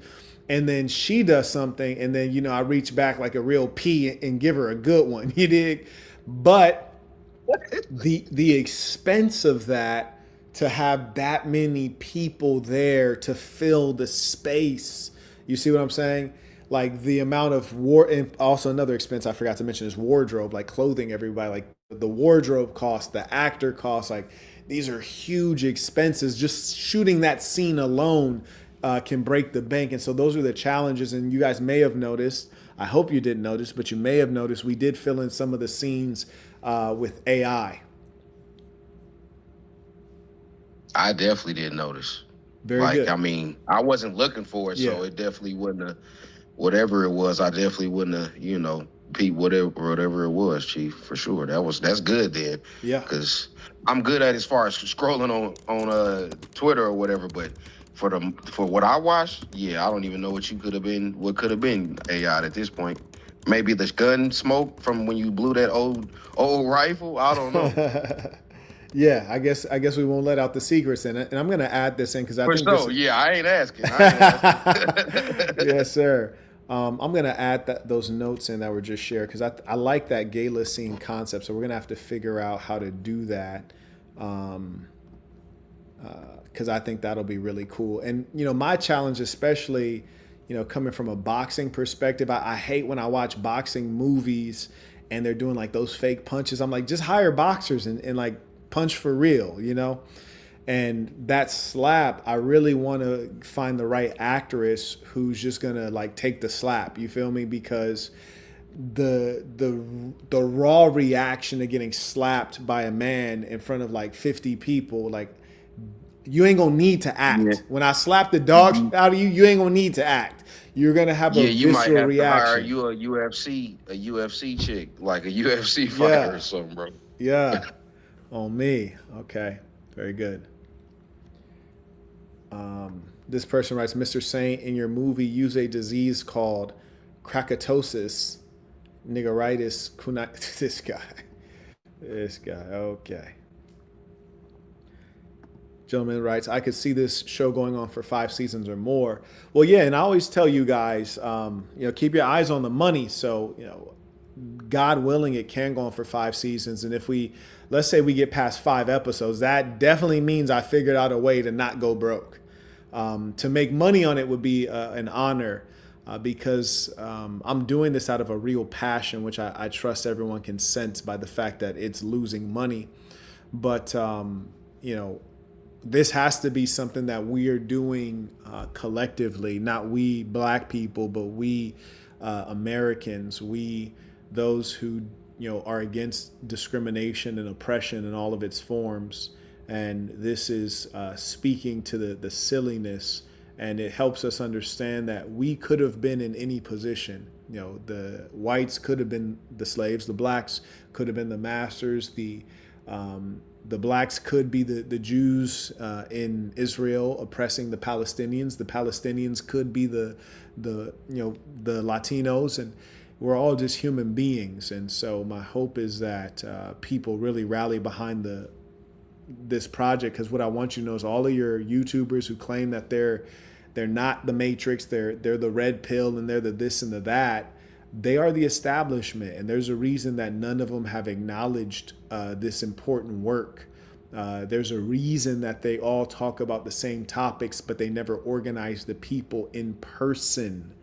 There's a reason, so don't be tricked. It says no reparations for the albinos. Oh, on God, they ain't getting no reparations, and that's going to be another part too. And as we reach the modern age, the later seasons, do expect to see like the white Dr. Umar. Do expect to see all of these major characters in Black life be reflected in albino life. And I think you'll get to see like how some of these characters are a bit ridiculous, or how some of these characters, like, maybe we should have like looked into them a little bit more. Like maybe we should have like respected them a little more, because there's like certain folks like Marcus Garvey, most young people couldn't tell you who he is or what he did, or Martin Delaney. And so there's a lot of lessons that she said back of the bus energy. I'm trying to tell you, yeah, I might have to just let her write this next script. Yes, Saint Diaz says, please everyone use proper grammar. Indeed. Demand writes, if I missed it from the earlier discussion, but will there be mirrors such as a white Harriet Tubman, white Malcolm X? Bruh, listen, I can't wait for the white Harriet Tubman, because that's going to be crazy. Already the black Harriet Tubman in my mind is just like super ragged looking and just grimy voice. Like, yeah, white Harriet Tubman is about to be on deck. You better believe it. And I actually have I own like 20 acres of wooded land. It's a wooded wetland. So it is perfect for slaves trying to run and escape. It is perfect for those scenes. And I got an idea for you, Chief. What you got? So basically, because you showing the mirror to people, right? You can always have the fact that, because Mr. Burton's being the focal point, right? Master Burton. Master Burton, sir. Master Burton. Come on, man. man. My bad. Get the whip. Check me out. Yeah. When you getting ready or whatever, the day you look in the mirror, it don't show you in the mirror. It show you the American flag, bro. That's because that's what you showing. So that might even be just something deep. You can put. Bro, getting deep. Come over on, here. bro. Bro, getting deep over bro. here. This man trying to This man trying to get deep over here. Tap in with me, bro. Tap in with me, bro. I rock with you, bro. Let me write that down, bro. That's you can have that. I ain't even. Oh no, that's stolen. That's already stolen. Yeah, what you mean? What you mean? What? Yeah. Hey, bro, listen to me, man. I'm in my colonizer bag. I'm in my master bag. I'm stealing everything, bro. I'm already on the boat. You ain't got to do it, bro. I'm sitting at the table passing it down. But yeah, I'm telling you, why when I watched it, but then I heard you say something earlier, and then you just said something about the mirror. I said, bruh. Then I said something earlier. I said the word. I already kind of used that with people on Twitter. That's just kind of a side thing with the like the little GIF or whatever. But anyway, because of what you doing, it still applies. Right. You feel me? But the Master Burton, what he's doing, what you're trying to do with the whole thing, it might just be like every other whenever, however you want to implement it, you just getting ready, throwing on your spiffs. And then boom, he look in the mirror, it ain't showing him, it's showing toe up flag that day because he finna go crazy. The day that you not, you feel me? The day that he gonna pull the yapper on somebody is the toe up flag. Y'all just be, you got to be peeping it. And the day that it show a good flag, this the day he might, like you say, get some tips or whatever. Like you were saying, the difference between if he pull it on the girl running or he let her run and then, bring out the cake and ice cream. That's the flag day. You know what I'm saying? How you look in the morning. That's just an idea, bro. Well, you know what? The interesting thing is if we take him looking in the mirror as a reflection of the American flag, we should. I'm actually thinking we started from the beginning when slavery is in full force and you got the albinos in line. You hear me? That's his ideal America. As things start to decline and the black man loses power, he's like, no, this is not America I know. So then the American flag is deteriorating each time he looks in the mirror. Oh, bro. You see what I'm saying? Look, gumbo pot, and that's what come out when you pull out the spew, bro. Yeah. And so we should basically have it start deteriorating till it's almost done. And then as we're getting to 2027, maybe we have our first albino president elected.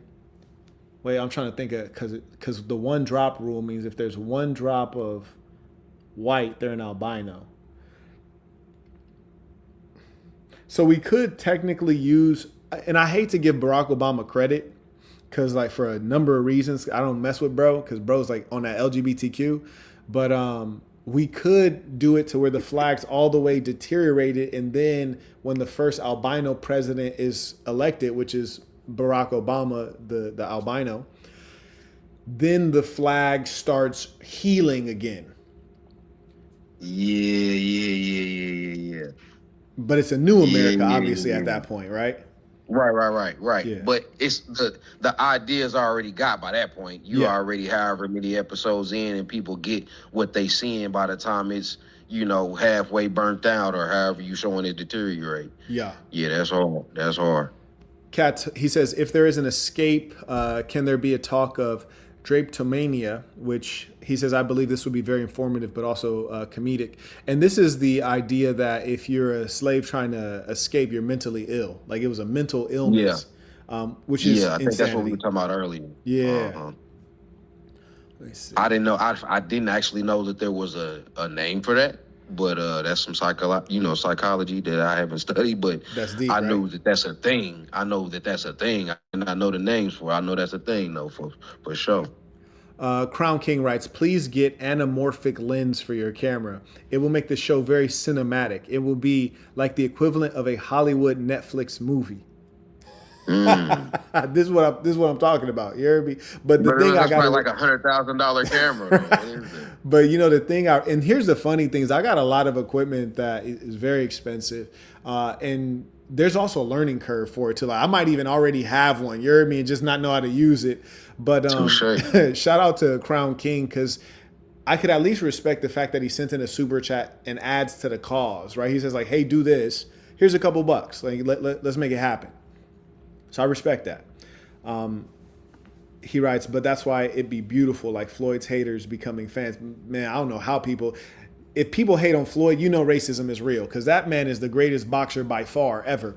Experience Him writes, from a previous video, you allude about the North and South. To answer your question, the North wanted to get rid of slavery because slavery was going to stifle capitalism in its beginnings. Yeah, that's. I think I said that in that video, but I thank you for your reiteration. And if I didn't say that, thank you for saying it. He said it's a beautiful show from some beautiful minds. Love the show. I appreciate you.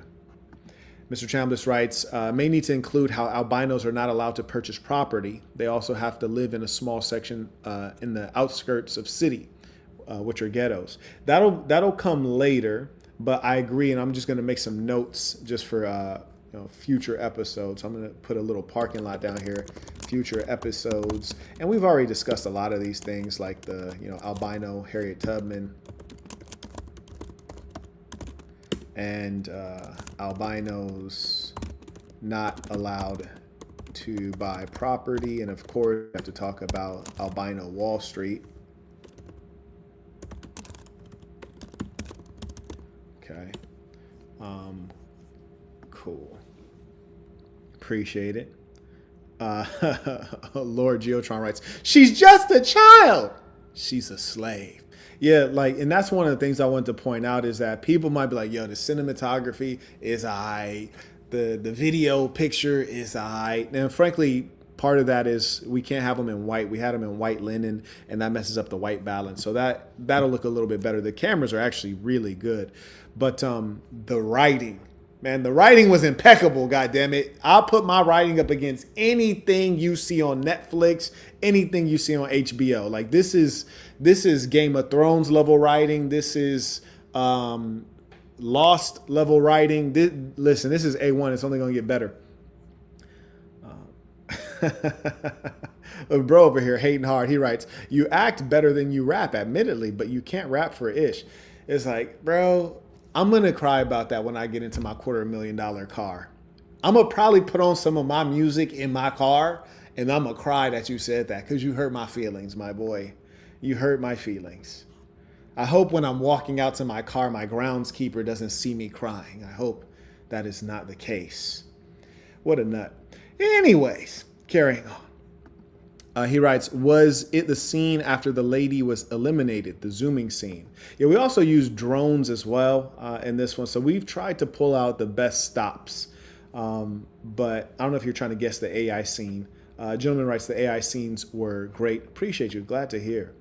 And AI is still a little bit squirrely, and I don't think that's because the technology is underdeveloped. I'm certain that's because government is regulating what you're able to use. It's the same thing as GPS. Like you think sometimes GPS is imprecise. Your government does not allow commercial grade GPS to be as precise as it actually can be. And this has been true with a number of things. Like even when you guys got DVDs back in the day, the government was already using those for like 15 years. But you know, it get like that. Says more practical stunts goes a long way with shock value. Will the series also include perspectives about Australian society? And no, sirree, Bobby. This is going to be very American. In fact, not only is it very American, it's very black and white. And I think this is an important thing for people to understand.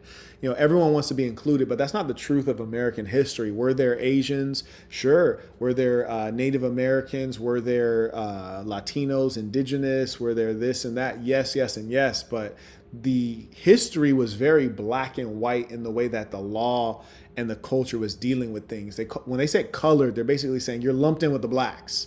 So it's either you're white, pure lily white, or you're the blacks. And that doesn't matter if you're Asian, Indian, or native, or what have you. It was kind of like just a binary. And it's that binary that we need to deal with. And that's what this deals with a lot of. Now, the funny thing is also a lot of folks who are not black came up off of the black civil rights movement, but they ain't seem to appreciate that. And we're going to address that when the albinos have their civil rights movement. And I thank you for that question because that's really important. He says there's an Irish YouTuber that has a video calling Marcus Garvey the most racist man in history. Okay. Well, they do that. The most comical thing that you'll see from racists is their claim that they're victims, which is outrageous. And then their claim that the victim is the aggressor. The victim of racism is the racist. That's insanity. He writes, is the end goal of the project to eventually eradicate discrimination vis-a-vis reasonable rights, whites to nonsense? No, that's not it. The goal is to help, it's twofold. Number one, it's to help black people understand that you were victim of the lack of quality of your leadership class and of your culture. Yeah, were you victim of the whites? Yeah, sure, for sure. But you were first victim of the lack of leadership in your ruling class and the cultural weaknesses, your unpreparedness. So you were first victim of yourselves before any outside force was able to hurt you. And for the whites who are racist, right, which is a subcategory of the white population or of any population, right? You have a lot of populations who are white supremacists. Some of them ain't even white. For them, the lesson is that you may have come from some other country and you don't understand American history, the depth, the pain, the trauma. And mind you, I'm not a person who's like a woke person or very sympathetic, but there's just no doubt that certain things, whether it's like you look at black women today, oh, they're fat pigs. My God, it's disgusting. Why do they eat so much? Damn it. But anyways, even their obesity today can be explained by starting with the slave diet and how they were eating the filthiest parts of a filthy beast. And that became a part of the Black American culture to eat like an animal, to eat like a slave. And whereas you might be Korean and you have bibimbap or kimchi as your cultural food, if you came from recent enslavement, you have chitlins as a cultural food, which is extraordinarily unhealthy and disgusting and unclean. So we're able to track all of those seeds of evil and how they bloom into terrible, like dangerous, poisonous plants in our modern experience. And so there'll be more understanding. Not to say that I sympathize with black women being fat as hell. I don't. I think it's disgusting. And if it was up to me, I'd probably, I'm not going to say what I would do because that might get me further shadow banned. But listen, I have no tolerance for it. You dig? But instead of making fun of them, that's why I have the training center to heal, to condition them, to work on it. I'm going to yield the floor right now if anyone else had anything to say. Anybody who may be on the Twitter space, feel free to hop in there. I'm going to continue on. Yeah, bro. I'm going to start roasting some of my family members with that chitlins being seeds of evil, bro. I'm going to kill people with that, bro. Man. That's legendary, bro. Oh, man. Other stuff is too, because I like what you just did with that, but on the funny side, so you can kind of like, because people don't like being judged and don't say, man, I'm just eating and all this old weirdo stuff. I can use that to kind of, rattle their cage real quick. Like, bro, you tripping, bro. Mm-hmm. And this gentleman writes, whites, because the whites that need to receive this message simply don't care, and they want to continue enjoying the benefits of white privilege they created, as they should. Like, don't get me wrong. I'm the big homie. Like, I'm not over here like, I'm not a liberal. Hell, listen, if I had black privilege, I would exploit it and enjoy it. And that's kind of what I'm letting you guys understand. Like, for those of you guys who are not super on program with the movement that I got going, we're trying to create privilege for the saints, for the assassin. And if it's 100 years later and we find that we're way up here and other people are way down here, I don't care nothing about the people who are down here because we've built this up over time. So what you're going to see with Burton Plantation is, well, listen, my great-grandfather, my great-great-great-great-great-grandfather, Marquette Devon Burton, the first, he bought this land. He worked those slaves. He made hundreds of millions of dollars in dollars those days. He handed this plantation down to his son, Marquette Devon Burton II. And he continued to cultivate and he expanded and he handed it down to his son, Marquette Devon Burton III. And we expanded and we built this up in our family, for our family. So we have privilege, but don't forget, we bought the land. We built the plantation. We worked the slaves. We sold the crops. We had the plans. We did everything to create our privilege and we maintained it in our family and passed it on. It's ours. We stole for it. We killed for it. It's ours. So that's the idea. Is I'm not trying to tell people who have white privilege to not experience their privilege. In fact, I'm trying to help you understand how they got it. Maybe you should go get you some. Instead of trying to take away their white privilege, maybe you should go get you some privilege. And that's why when I'm creating this organization and this culture and these opportunities, that's what we're building, something for ourselves. The idea of being a black person mad at white privilege is basically saying, hey, you're in a club that I'm not in. Can I get some benefit from your club? Or instead of, if you're not going to give me benefit, let me tear down your club so that you're not benefiting and you're not above me. Well, that's not how it's going to play. That's not realistic. People don't give up privilege. You heard me? Like if somebody's like, hey, Marquette, you got all this nice stuff. Like, why don't we all be equal? I'd be like, hell nah. Now, I wouldn't want to do that with someone below me, but yeah, I'll probably look at DJ Khaled and be like, well, not even DJ Khaled, we got the same cars, but I'll probably look at whoever got better cars and a better house and be like, yo, like, why don't we be equal? Because I'm trying to come up. You see what I'm saying? Like, no one wants to be equal with the person below them. It just doesn't make sense. It's not sensible. So what I'm trying to help you guys out is understand the master, the ruling class mentality. And that's the Book of Dark Truths.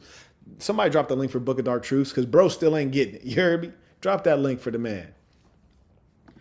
He writes, question, everything. Albino or mulatto? Now we're going with albino because albino has scientific implications.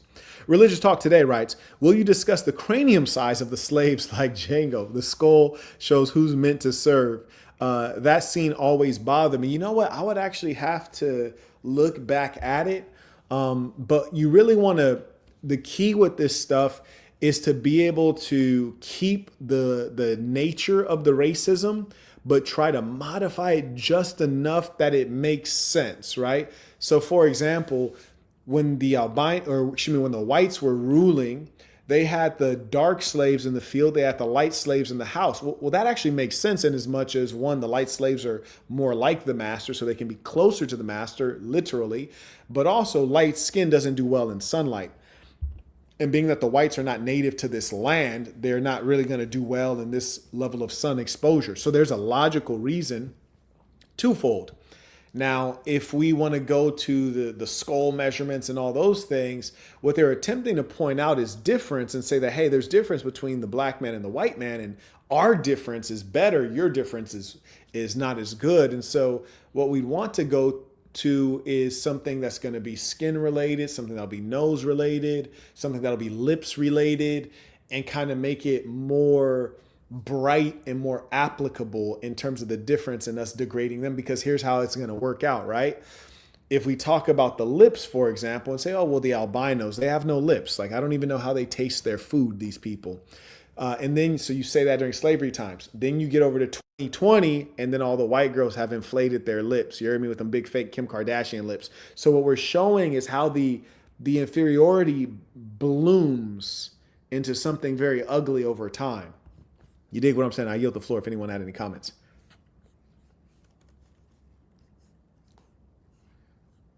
Okay, I'm gonna add during our dining scene, I think that's a good time to talk about the lips right here. Okay, very good. Say master. Or just like anything like that. Like you was talking about the hair earlier, body size, how they used to put, certain women on display like that, like a zoo. You know what I'm saying? Like Right. they'd go get Aunt Jemima only became a bottle of you know what I'm saying, of Miss Buttersworth only you know what I'm talking about? Yeah. Like somebody was slapping, was like, we gotta get her a company, bro. Like you know what I'm saying? So I don't know if you can play on that, because it's thick albinos everywhere. So, that would be a crazy play on it. You said if they're thick, man, that's gonna be tough, bro.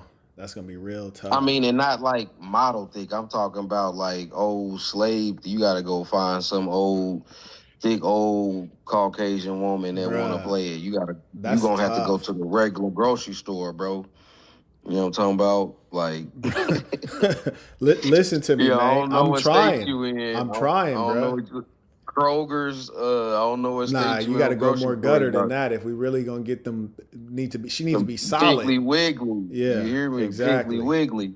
Yeah. You know what I'm saying? So, I mean, only to display like, okay, I want to buy her, and then I'm going to put her on display on my front yard, like the thick statue or something.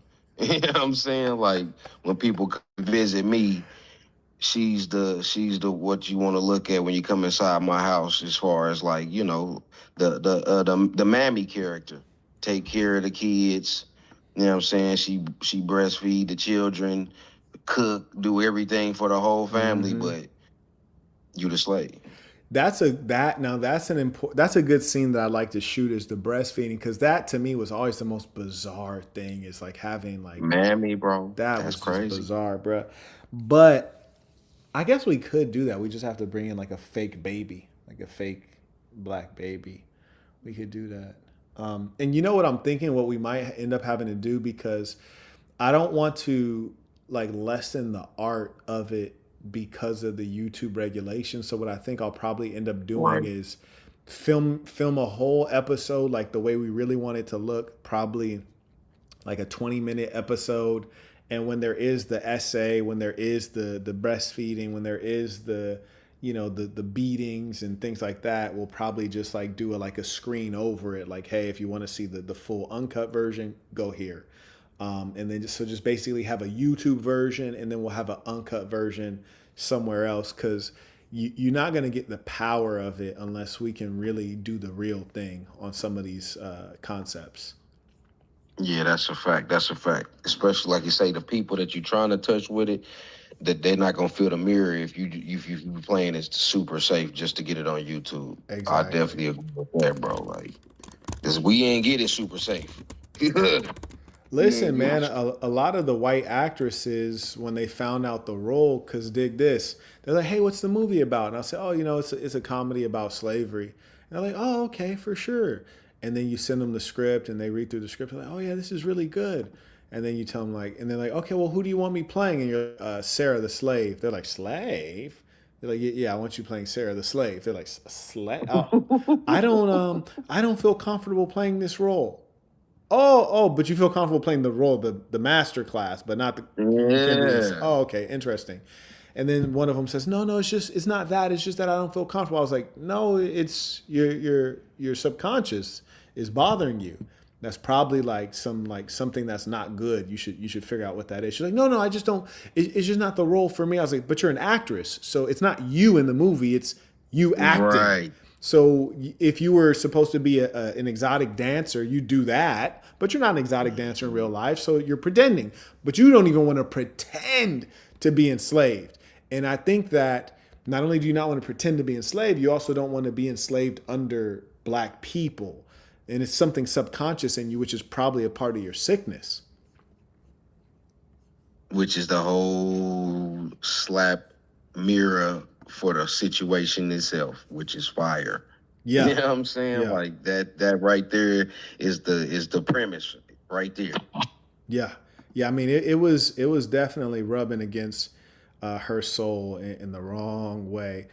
Shout out, by the way, to one of the Saints just went on thesassin.com. That's THESASN.com. He clicked products. He got conference 4 footage, which is episode 1, which is on mindset, personal finance, stock for dummies, IRA and 401k, and then why real estate now. Now, mind you, I'm a genius because I actually did that conference like years ago.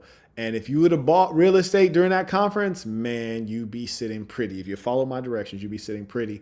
That's actually priced at $29, which is insanity. I'm going to change that one day. For those of you who are smart, go to thesassin.com, click products. It teaches about mindset, personal finance. When we talk about personal finance, I'm saying, what are the allocations? What percentage of your income do you spend on this, and this, and this, and this?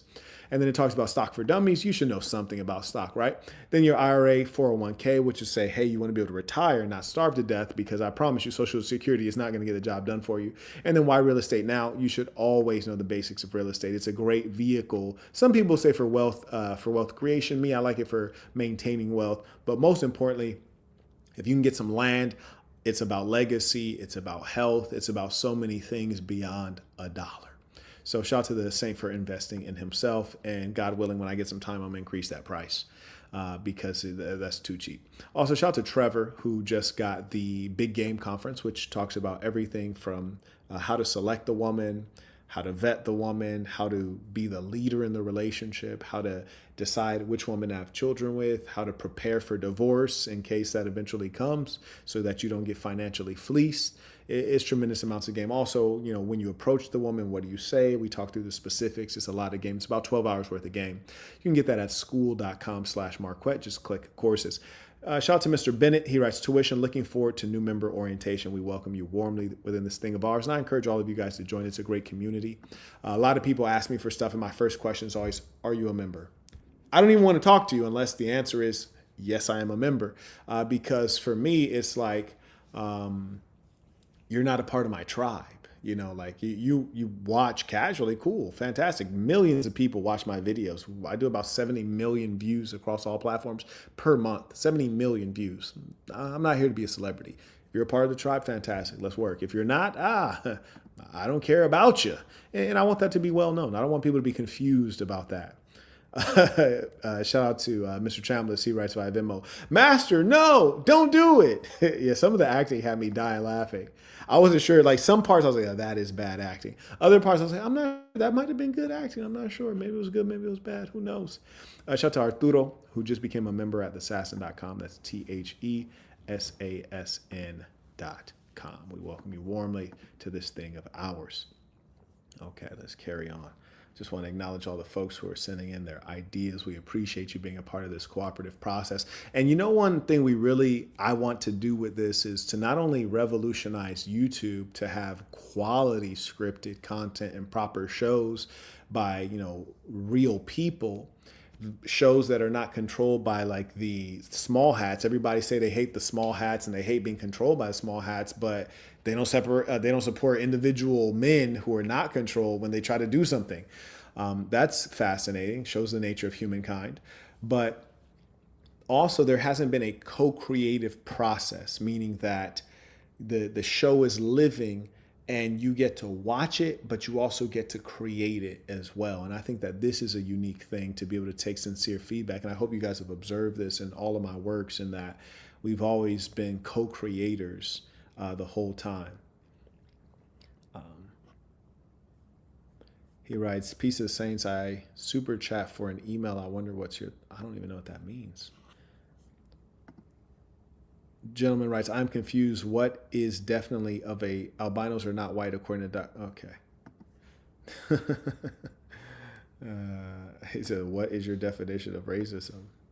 He missing the point on that shit. Right, bruh. I had to keep it going, man, because sometimes you just gotta let bro figure it out on his own. Shout out to Damon. He writes, you be scared to do what I did to get this money. Took my stash to my mans, like, watch this money. I gotta take a trip overseas to watch this money. See, some of y'all don't know nothing about boss talk. I be saying stuff and y'all don't even understand what I'm actually talking about. It's a beautiful thing. Shout out to the ballers, you dig? Shout out to the ballers. Mr. Canton writes, I thoroughly enjoyed Burton Plantation. Keep up the good work. Sir, yes, sir. Knowledge writes, and I guess this man's name is Knowledge. He says, also, films are typically filmed at 24 frames per second. If it's too smooth, like 30 or 60 frames per second, it can seem a bit cheap. These settings can be changed within the camera settings. I'm not going to lie to you. Those finer points, I may never get to. Those.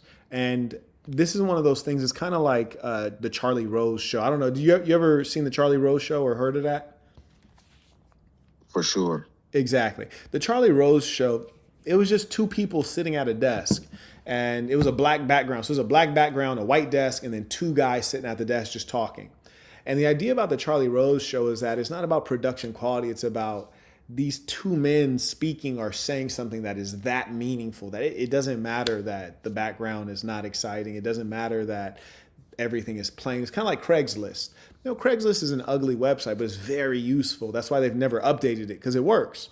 And so this, in time, I trust, will become more beautiful, and perhaps we'll get some big studio, or we'll get Cat Williams on this, and he'll get the frames per second that you speak of. But the most important thing is the script, getting the right actors, getting the distribution. I promise you, if you help us get it distributed, then all those other things will fall into place. So we can't focus on those things right now. And that's the difference between a businessman doing something and an artist doing something. I'm not an artist. I'm a businessman.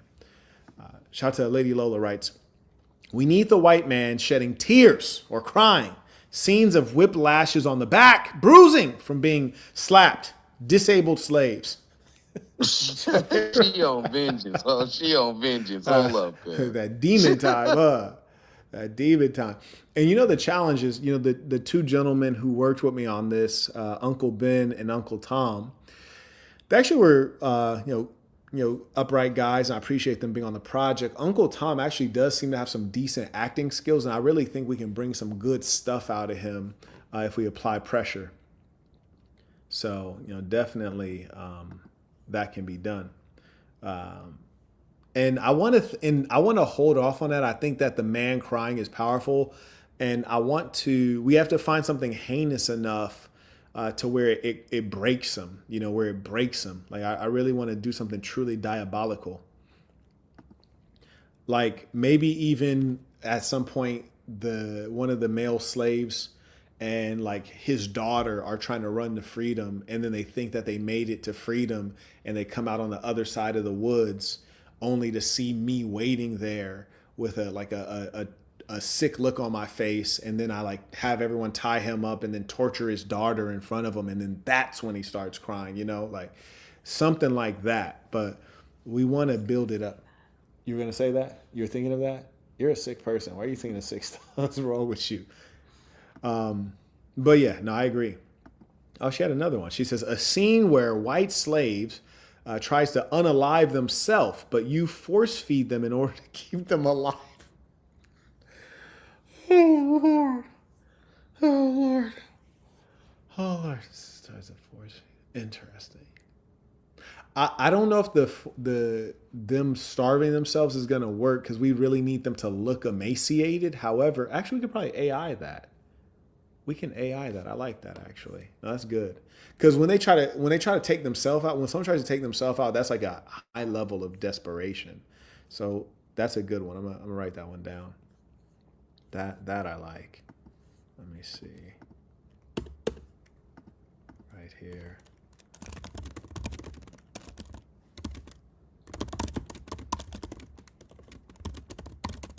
So I think we might be able to AI that one pretty proficiently. So that's a good one.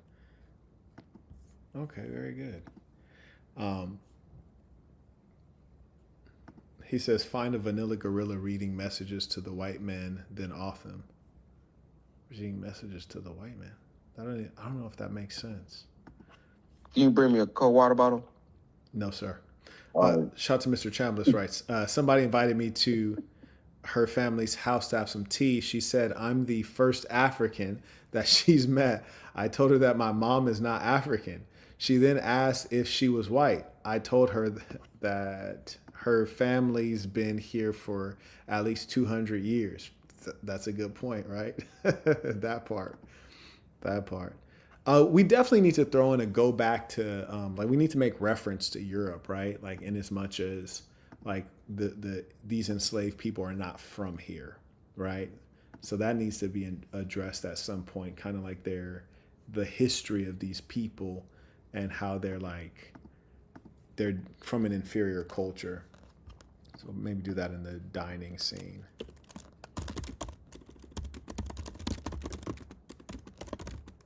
Backward Europeans living in caves with no cleanliness, and we rescued them and brought them to Jesus. Very good. Okay, yeah, we'll talk through that. I think that'll be a good piece for him. Okay, let's see. Show how they won't make culture, they just copy the blacks. Show a culture of no rhythm would be hilarious. You know what I'm noticing? People are like trying to vibe with us, but they're getting things backwards. You see what I'm saying? They're trying to flip it, but they're not flipping it correctly.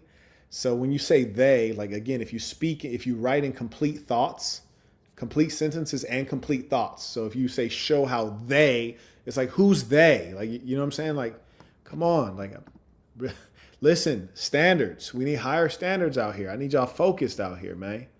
It says you can include a Jim Crow era of no albinos allowed in segregation. Bro, that's Mando. You ain't even said nothing, bro. You're not a black American, but you ever hear people say, like, you ain't even saying nothing? I think that's a black American thing, probably. But anyways, but you ain't said nothing, bro. Like, come on, man. Come on. What are we talking about? What are we talking about?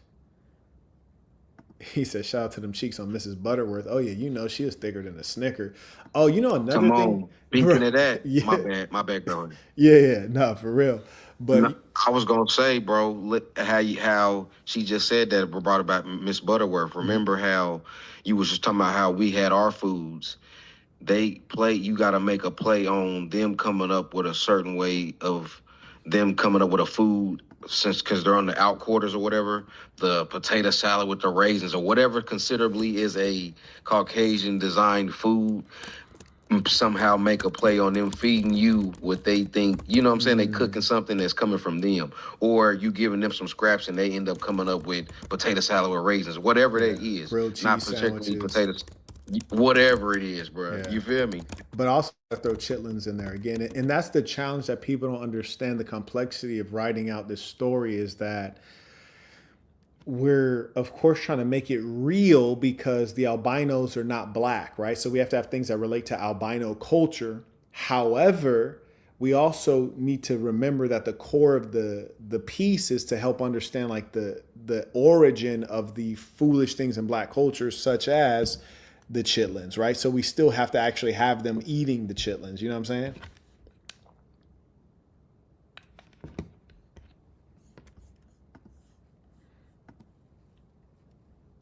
Just adding some lines in here about feeding them pig.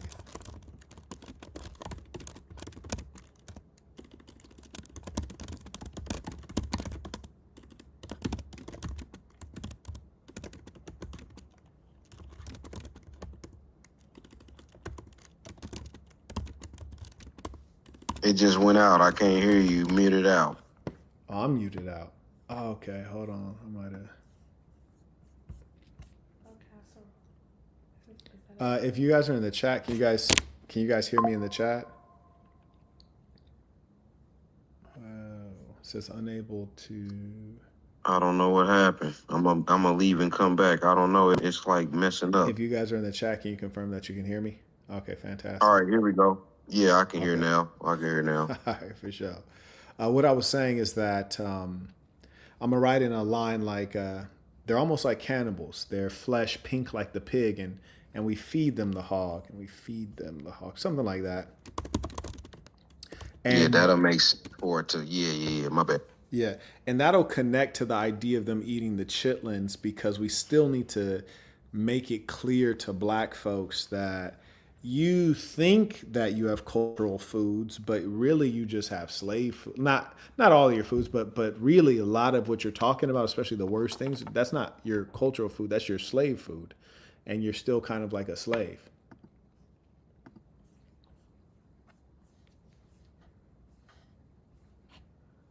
Let me see where we're at. May I acknowledge a lot of comments here. So I appreciate you guys sending your comments, your questions, and thank you to the handful of folks who have sent in their super chats and their Venmos. We appreciate you. If you want to support the work, you can use the information below. That helps us do this work. He writes, only a black woman could feed other people's kids for real. Okay. I agree. I do believe it's more productive to create your own privilege. I was just wondering if that is the goal of your project. Oh yeah, nah, hell nah. Like we're trying to create, we're just trying to explain like how the real world works. The man writes, I'm personally actively creating tech platforms to rival the ones we currently use. So as far as I'm concerned, it's up with them. No complaints. I'm working. Okay. Alfred writes, I'm wondering how graphic you're going to be because I have ideas. Alfred, share the ideas. We're all ears. And I want to make the series, and maybe it'll one day become a movie, but I want to make the series according to what is best. And, the aspects that may air on YouTube will just put up a screen and say, hey, see the full video or full episode here. Mr. Chambliss writes, also, we have to have an albino version of Chuck Berry who writes songs. The blacks condemn him, and then the black Elvis Presley comes up and gets great fame. Same with albino Jimi Hendrix. Oh, we definitely have to have an albino Elvis Presley. That's Mando. Let me add that in for the future scenes. Albino Elvis Presley and Eminem. Man was beating us at our own game. Anyways, let's see. He says, can you do black people eating whites and calling it seasoned meat? Writing, but bro, that was wild. We do need a lynching though. We do need a good lynching. And the problem with Bro, AI, that'll be the last episode. They not letting that happen, bro. They're pulling up to the plantation within 48 hours. They checking taxes. They coming at you for real, bro. I know you handle your business, but that's when they come and holler at you. Like for real, that'll bro. be a good one though. We do need that. Let me put that here. The problem is we're actually gonna have to film that because AI won't be able to do that. So we gotta film that. That's gonna be a tough one to film.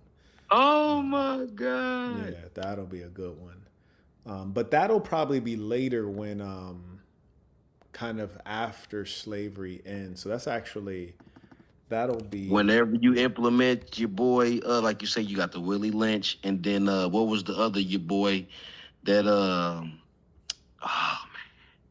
he was the one, oh man, you know who I'm talking about. He was the one running the government. They had a whole movie about him. what? Oh man, he hated us, bro. He was the one Oh, you're talking doing about all Jagger the Hoover. yeah, you gotta have, you feel me? Yeah. Because that's what's represented as time goes. That's how they was keeping their foot on your neck. So And you know what? That might be Master Burton's character. touche, right? Because you coming up in different He areas. keeps You coming feel me? in So different eras. yeah, that'll go crazy. That'll go crazy. Yeah. Yeah, now it's gonna be funny because the Black Panther Party for self-defense will have to be like an animal that's like not black, right? So Right. like the polar bear party for self-defense or something like that. So let me just throw that in there real quick. Yeah, bro, that'll go crazy. The polar bear party. the what is the yeah, I guess so. What's a white animal? You got to be like a mean white, like a vicious white animal, right? Right. Shout out to Marco supporting the work via PayPal. Christian comes in via PayPal. He writes, if light skin is an unnatural mutation due to the lack of vitamin D from diet and sun, malnutrition, unlike the original man, would the unnatural mutation that causes albinism be part of the white race? Or do they need non-human Neanderthal genes to be white? This bad right here, boy.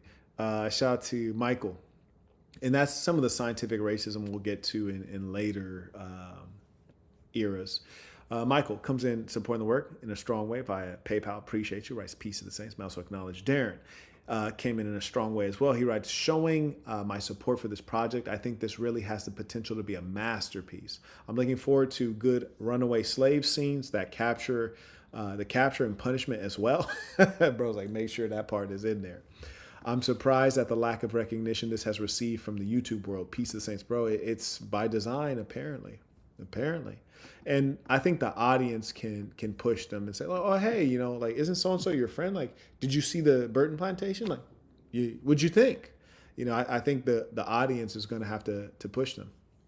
And I don't think there's anything wrong with that. Sometimes you have to make people do the right thing. May I acknowledge Christian writes, polar bears have black skin, Neanderthal and other non-human recessive genes that cause increased nicotine addiction, reproductive issues, pollen and plant allergies decrease muscle and bone density. How can this be described as evolution? Okay, so I guess he's just letting us know polar bears have black skin. But that's another good thing because, racism doesn't rely on the truth. I think that's where a lot of people, racism is not relying on the truth. In fact, much of our world doesn't really use the truth. The truth is, listen, man, the truth has been hidden from you. Most people aren't even comfortable with the truth when they hear it. So that doesn't make a lot of sense. But I like what you're saying right here. He says Neanderthal and other non-human recessive genes that cause increased nicotine addiction, reproductive issues, pollen and plant allergies, decreased muscle and bone density. How can this be described as evolution? That's interesting. We can add this in some of our racism in the modern era. We can use this. So yeah, when you're talking about them eugenics. Yeah, exactly. So let me see. Very good. So I'll just put this as eugenics. Okay, very good. So thank you for sharing that. We can use that. What else do we have here? Shout out to Christian. He writes, "Peace of the Saints." Absolutely, peace of the saints. I don't know how many degrees did you take us down? Cold. Okay, you wanted to pump us up maybe one or Yes, two? I'm cold. Okay, for sure. Okay, let's see. People saying some wild stuff in the comments. Bro said, "Do a scene with black people eating whites." Like this man that took it to the next level. Yeah, I don't know. That It's ain't really gonna be worth, you know what I'm saying, right. touching base on, bro. Yeah. Um, he says, "Real talk. You guys need background footage." Oh yeah, no, I do have background footage. We just haven't had a chance to release it yet. I got to organize it and then I will release it. He says, "Okay, I get it now. This is a comedy show." Well, it's comedy and it's drama. It's a dramedy. He says, "I like the direction of this project. I'm sure we'll cross paths one day. A lot of ideas as well for the problems we face." Okay, and that is the link for the big game conference I was referencing earlier. Guy said, "Did Dr. Umar respond?" He did not respond.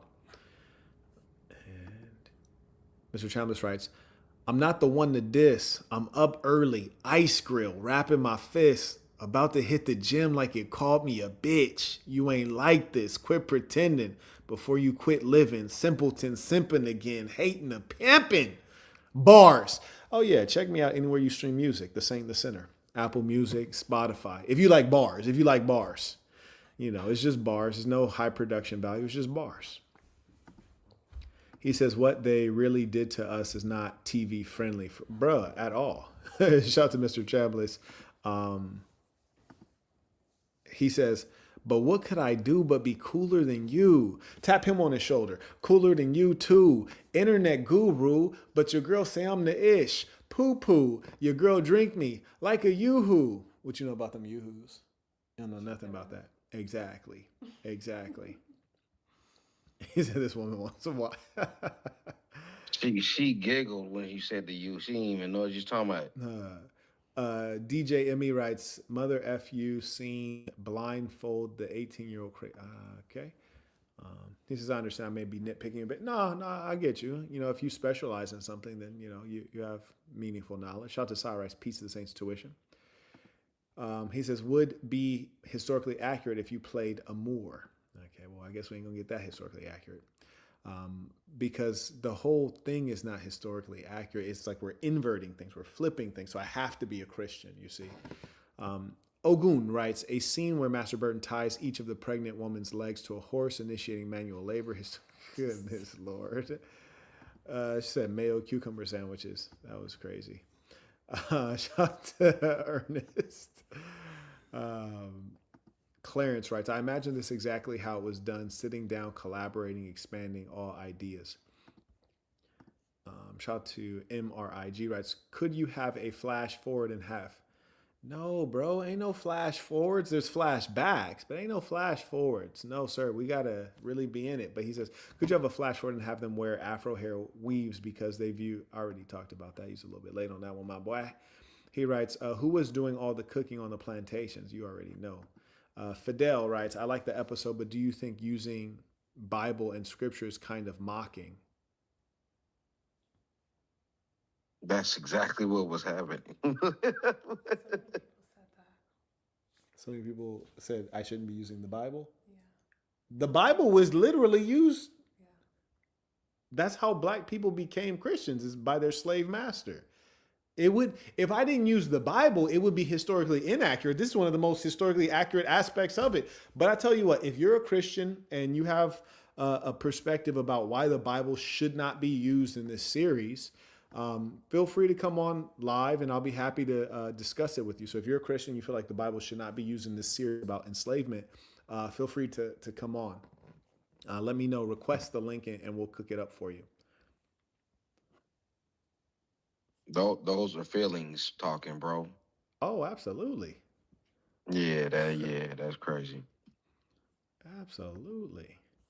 And I ask people not to repost what you said 2 or 3 times. If you feel like it didn't get read, post it as a super chat. We read the super chats, as you can see in the red below, but don't spam the chat because you're a selfish person feeling like you need to be heard and you don't have enough self-regard or self-respect for what you're saying to spend, 15 US dollars, which is a very small amount of money. I don't think you can really get out of McDonald's drive-through without spending 15 bucks.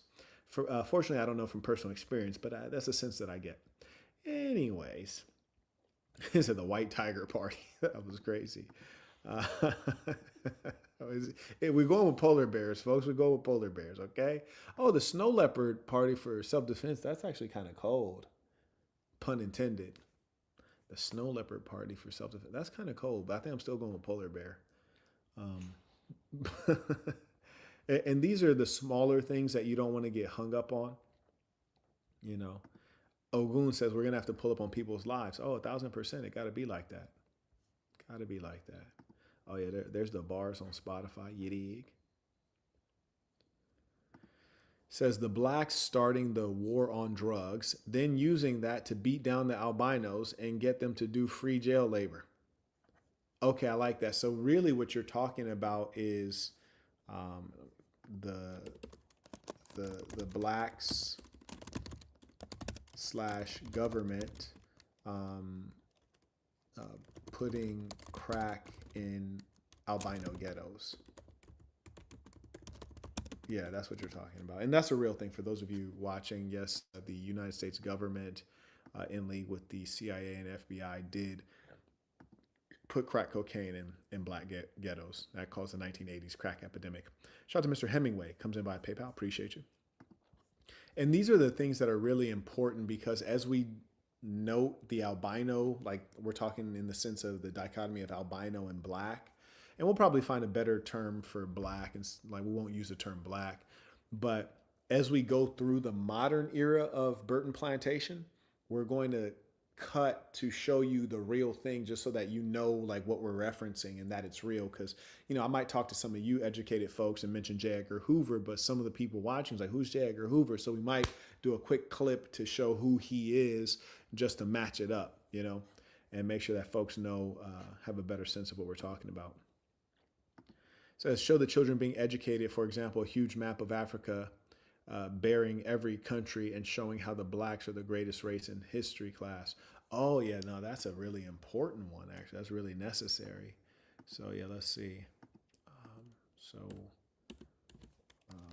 Show school lesson of albinos being taught they're from a jungle land in Europe and the blacks are the creators of all civilization.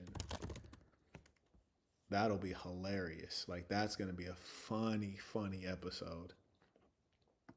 Vaughn writes, it's a historical fact that the Bible was used by the whites to do their bidding in enslaving us. And that is a fact. That's for sure. I'm shocked that bro even suggested not using it. That was really weird. HACU not receiving any. He said HACU. You know what he's talking about? You're of an HBCU, historically black college. He's talking about historically albino college. Not receiving any funding nor being incorporated into grant research programs the same way PBIs are able to. Stanford University building the tech industry. Albinos like that. Bro said HACUs. Oh no, this is good. And I really am going to enjoy this part about the HACUs because I actually despise HBCUs. I really do. It's a long story. HBCUs. So we'll do one on HACUs. HBCUs. And the reason I don't like HBCUs, if you guys are curious, and mind you, I've actually supported like schools like Morgan and Baltimore, but the reason I don't like HBCUs is because they are fashion shows and they have a very low graduation rate and high acceptance rate. So basically, a university should be for the perfecting of the talented tenth of black people, but instead it's accepting all people when many black people need to go into trade school instead of universities. And that reminds me of Booker T. Washington. So we need the white Booker T. Washington as well. So let me go ahead and throw that in there. Not white Booker T. Washington, albino Booker T. Washington. Okay, so we gotta throw that. You know, one of the ironic things is actually an albino woman, like actually albino, like a black albino woman, applied to be an actress, and I was kind of like, I don't want to offend her while we're saying albino because she's an actual albino. So I was like, dang, that's crazy. I was just curious as if she had actually seen the show already and heard us saying albino. Would she be playing an albino? You said, would she be playing an albino? Yeah, because she looks black still. Well, if you're albino, just your hair looks black, right? And maybe your lips, nose. your hair, I don't remember the nose, but yeah, maybe the hair, lips, and nose. But as far as we're concerned, she's an albino. You feel me? Because if you have one drop of albino blood, you're one of them. Yeah. You see what I'm saying? So we actually have to call her an albino, and she's an albino. You're ruthless. Talking about you're ruthless. Yeah, it'd be like that.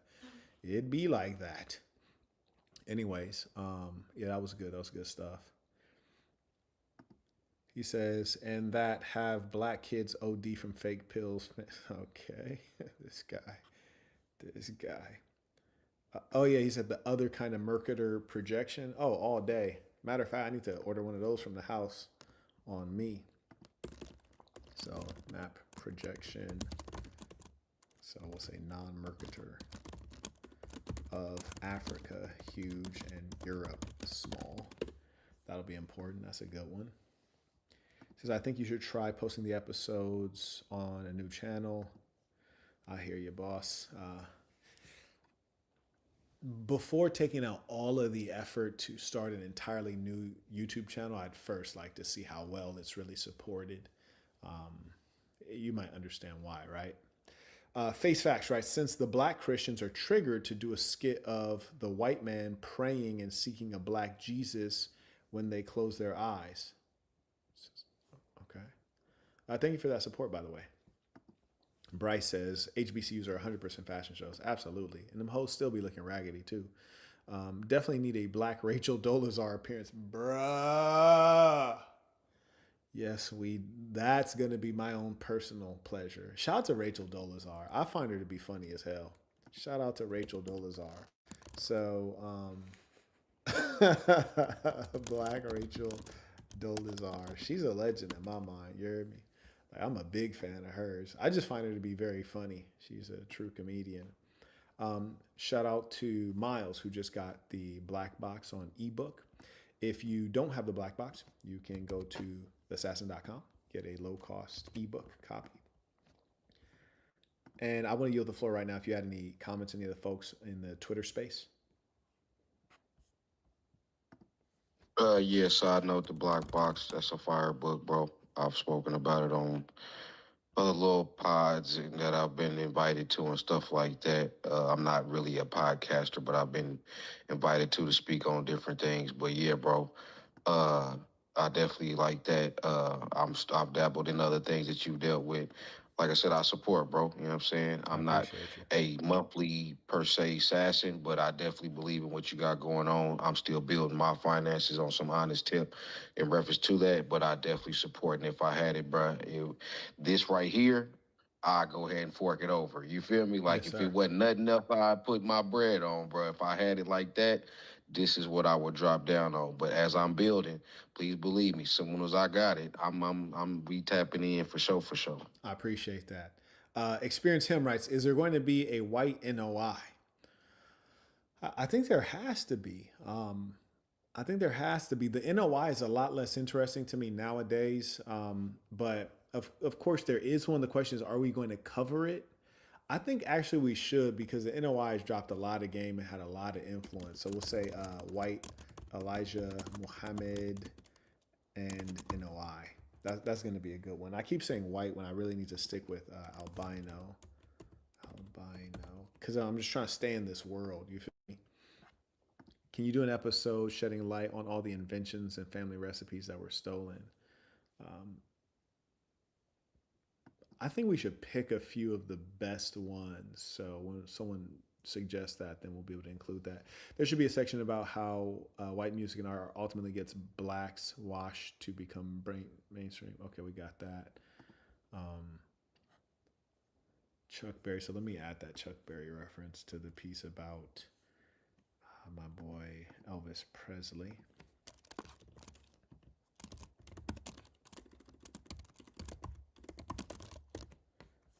Very good. It's funny how folks are having trouble staying in 1850 though. It's like a lot of the things are like about the future episodes. And that's the challenge of being a businessman and being focused, is that like people are talking about the future episodes, which means we had to already have ran for like 3 seasons. And that's challenging. Like we want to more so stay grounded in where we are right now. Shout out to Mr. Chambliss. He writes, the albino Frederick Douglass, the black Elizabeth Warren. I also imagine Zohran Mamdani running for mayor of New York, who claims to be European. Right, that was crazy, that rascal. Meanwhile, the current mayor of New York is already albino. 2 young boys playing together, not really understanding racism. The black kid gets yelled at. They come outside the next day and stare at each other in the distance, not really understanding what's going on. That would more so be an AI one, because we don't want to deal with minors. As much as we can avoid it, we don't want to deal with minors. Pause. He says, instead of the blacks, use the Moors. No, that's not going to happen. The intro has to be amazing. Yeah. So if you guys are not listening, we're not using the Moor concept because that comes with a religion, and the religion of the slave master was Christianity. And there's some things that have to be consistent because they're so critical to actually understanding how enslavement in America was put forward. It says albino versions of slave songs. We actually kind of threw some of that in there already. You might have missed some of the old albino spirituals when the white woman was like, It just sounded different because it was a skinny white woman instead of a fat black woman, right? When a fat black woman is hitting you with that rolling in the it just has a different level of soul, right? And that's a part of it. That's like a part of the comedy. But I think that's one of the things that was a little too subtle, because the soul and the bass is not there in like a slender white woman. And those are the things that we may be able to improve how we convey it if we were to get more acting talent into the experience. Saints, go ahead and send in your comments, questions as we wind down right now. And so as of now, we're thinking, and we want to do the intro a little bit different since we now have an episode ahead of this one. It will be a situation where we'll show the most salacious or heinous scene first off. So it'll basically open. We'll do like a quick little Burton Plantation thing where you show like the plantation, then it says text Burton Plantation. Then it'll cut to something heinous, like a whipping or a lynching or a RAPE or an SA. And then it'll do a rewind. So it'll and it'll rewind all the way back to me reading the Bible on the balcony. And then the episode will start from there. Oh, yeah. Gotta have this one, right? It's black girl lying on a white boy, getting him deleted. Oh, that's Mando. You hear me? But I think that one has to come during Jim Crow. And so you guys keep saying white. We're dealing with albinos here. Albino lying on black man, getting him. Yeah, exactly. So, oh yeah, so basically Emmett Till. So it's albino Emmett Till. Duh, albino Emmett Till. Settled. Simple. A scene where it's being taught that one of the European nations were black despite all the evidence to the contrary, kind of like what was done with the Egyptians. Oh, bro, the comedian. Bro's a comedian. Shout out to Darius. He writes, the albinos are released from slavery, but there's nowhere for them to go since they hardly have any money and they don't own any land. Oh, yeah, that's an important one, actually. Yes, indeed. They become sharecroppers. Yes, indeed.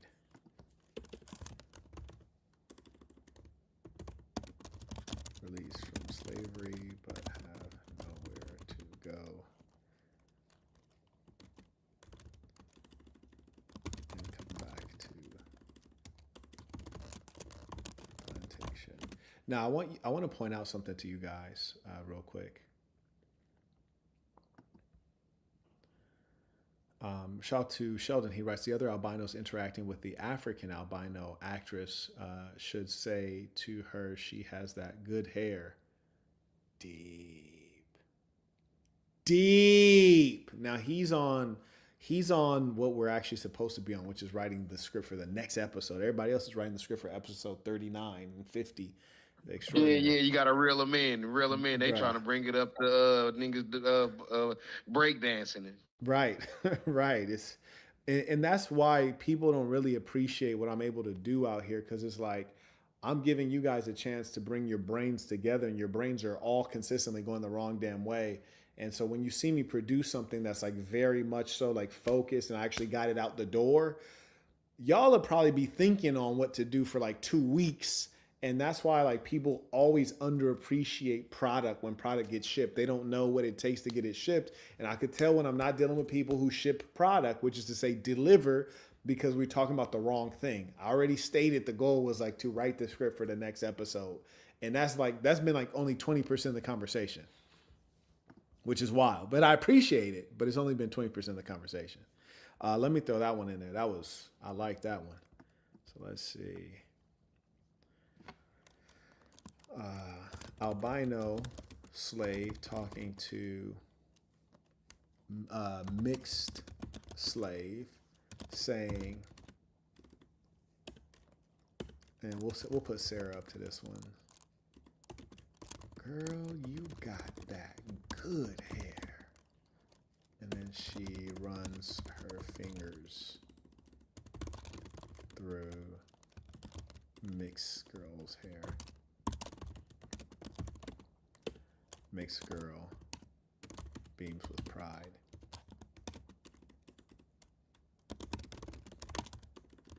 That's good stuff right there. Good stuff. Yes, indeed. Listen, that was good stuff.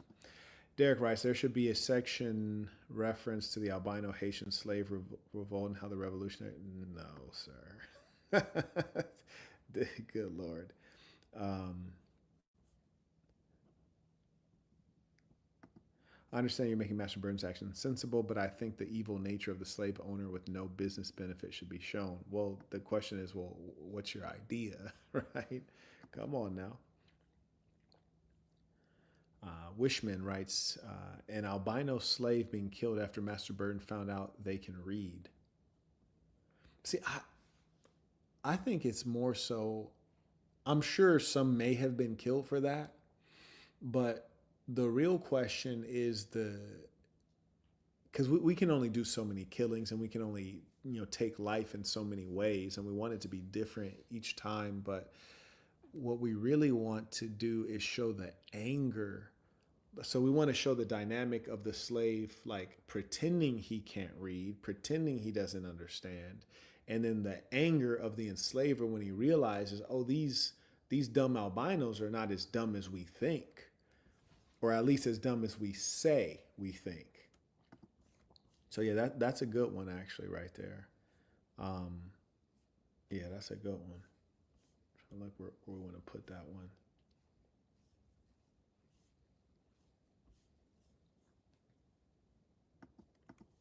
Okay, so this should be, I want a scene where the slave, so we'll say slaves teaching each other the Bible. And then we'll say,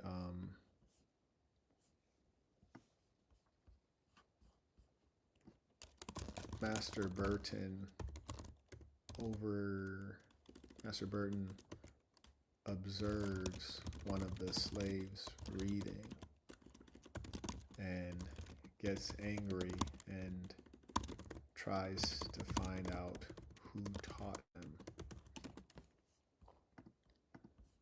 Okay. And we really want to, because like a lot of the effort was to stifle the brilliance of these, because some people are just brilliant. You know, it's undeniable. People are intellectually gifted. Sometimes it just pops up in the population, even if the parents were dim-witted. And so there's an effort to stifle the genius, and there's a fear of the genius of the albinos, right? So there should be a discussion with Master Burton saying, "Hey, watch out for that one."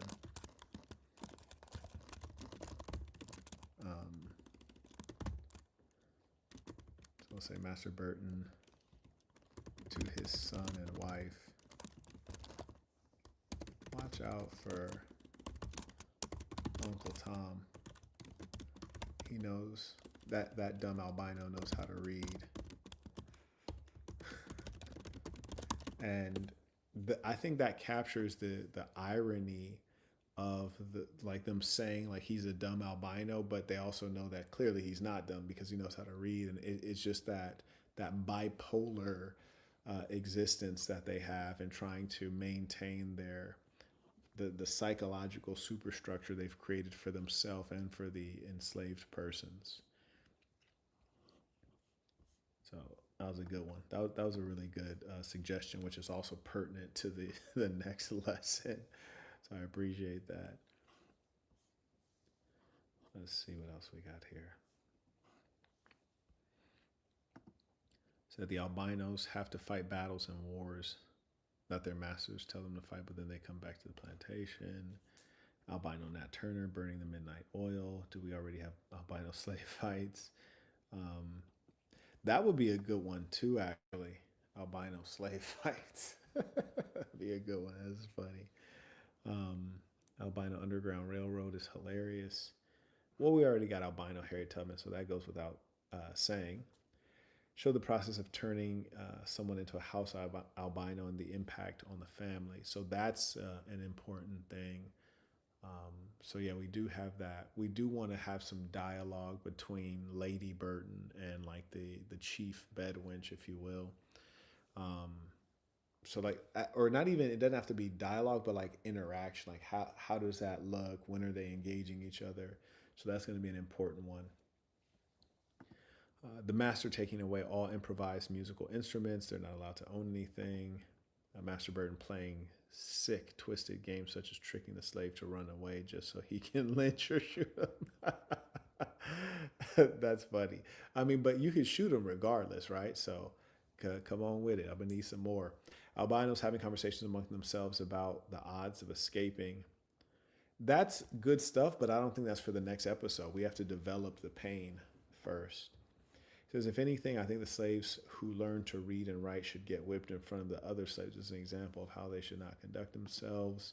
Here I was also showing the correlation of the black single mom having a bad day, then finding any reason to beat their kid, taking out their hair. Bro, they were in yesterday. They talking about their own mom. What in the hell? What the hell, Cyrus? Oh, for real. Like, what are we talking about? We are currently in 1865, people. Oh, man. Listen, I appreciate you being on here. It's been a pleasure. I appreciate everyone who's been listening and who tuned in by whatever method. This has been very helpful. We have a ton of actresses who have expressed interest. With women being as flaky as they are, we'll probably be able to convert 5%, which should do just fine. And I'm looking to shoot the next episode September 6th, which is on a Saturday. If you guys have any women that you know are models or actresses or would like to be, and they're interested, do have them shoot me a DM and we'll get everything processed. Ladies and saints, it's been a pleasure. Until next time, peace to the saints. Yes, sir.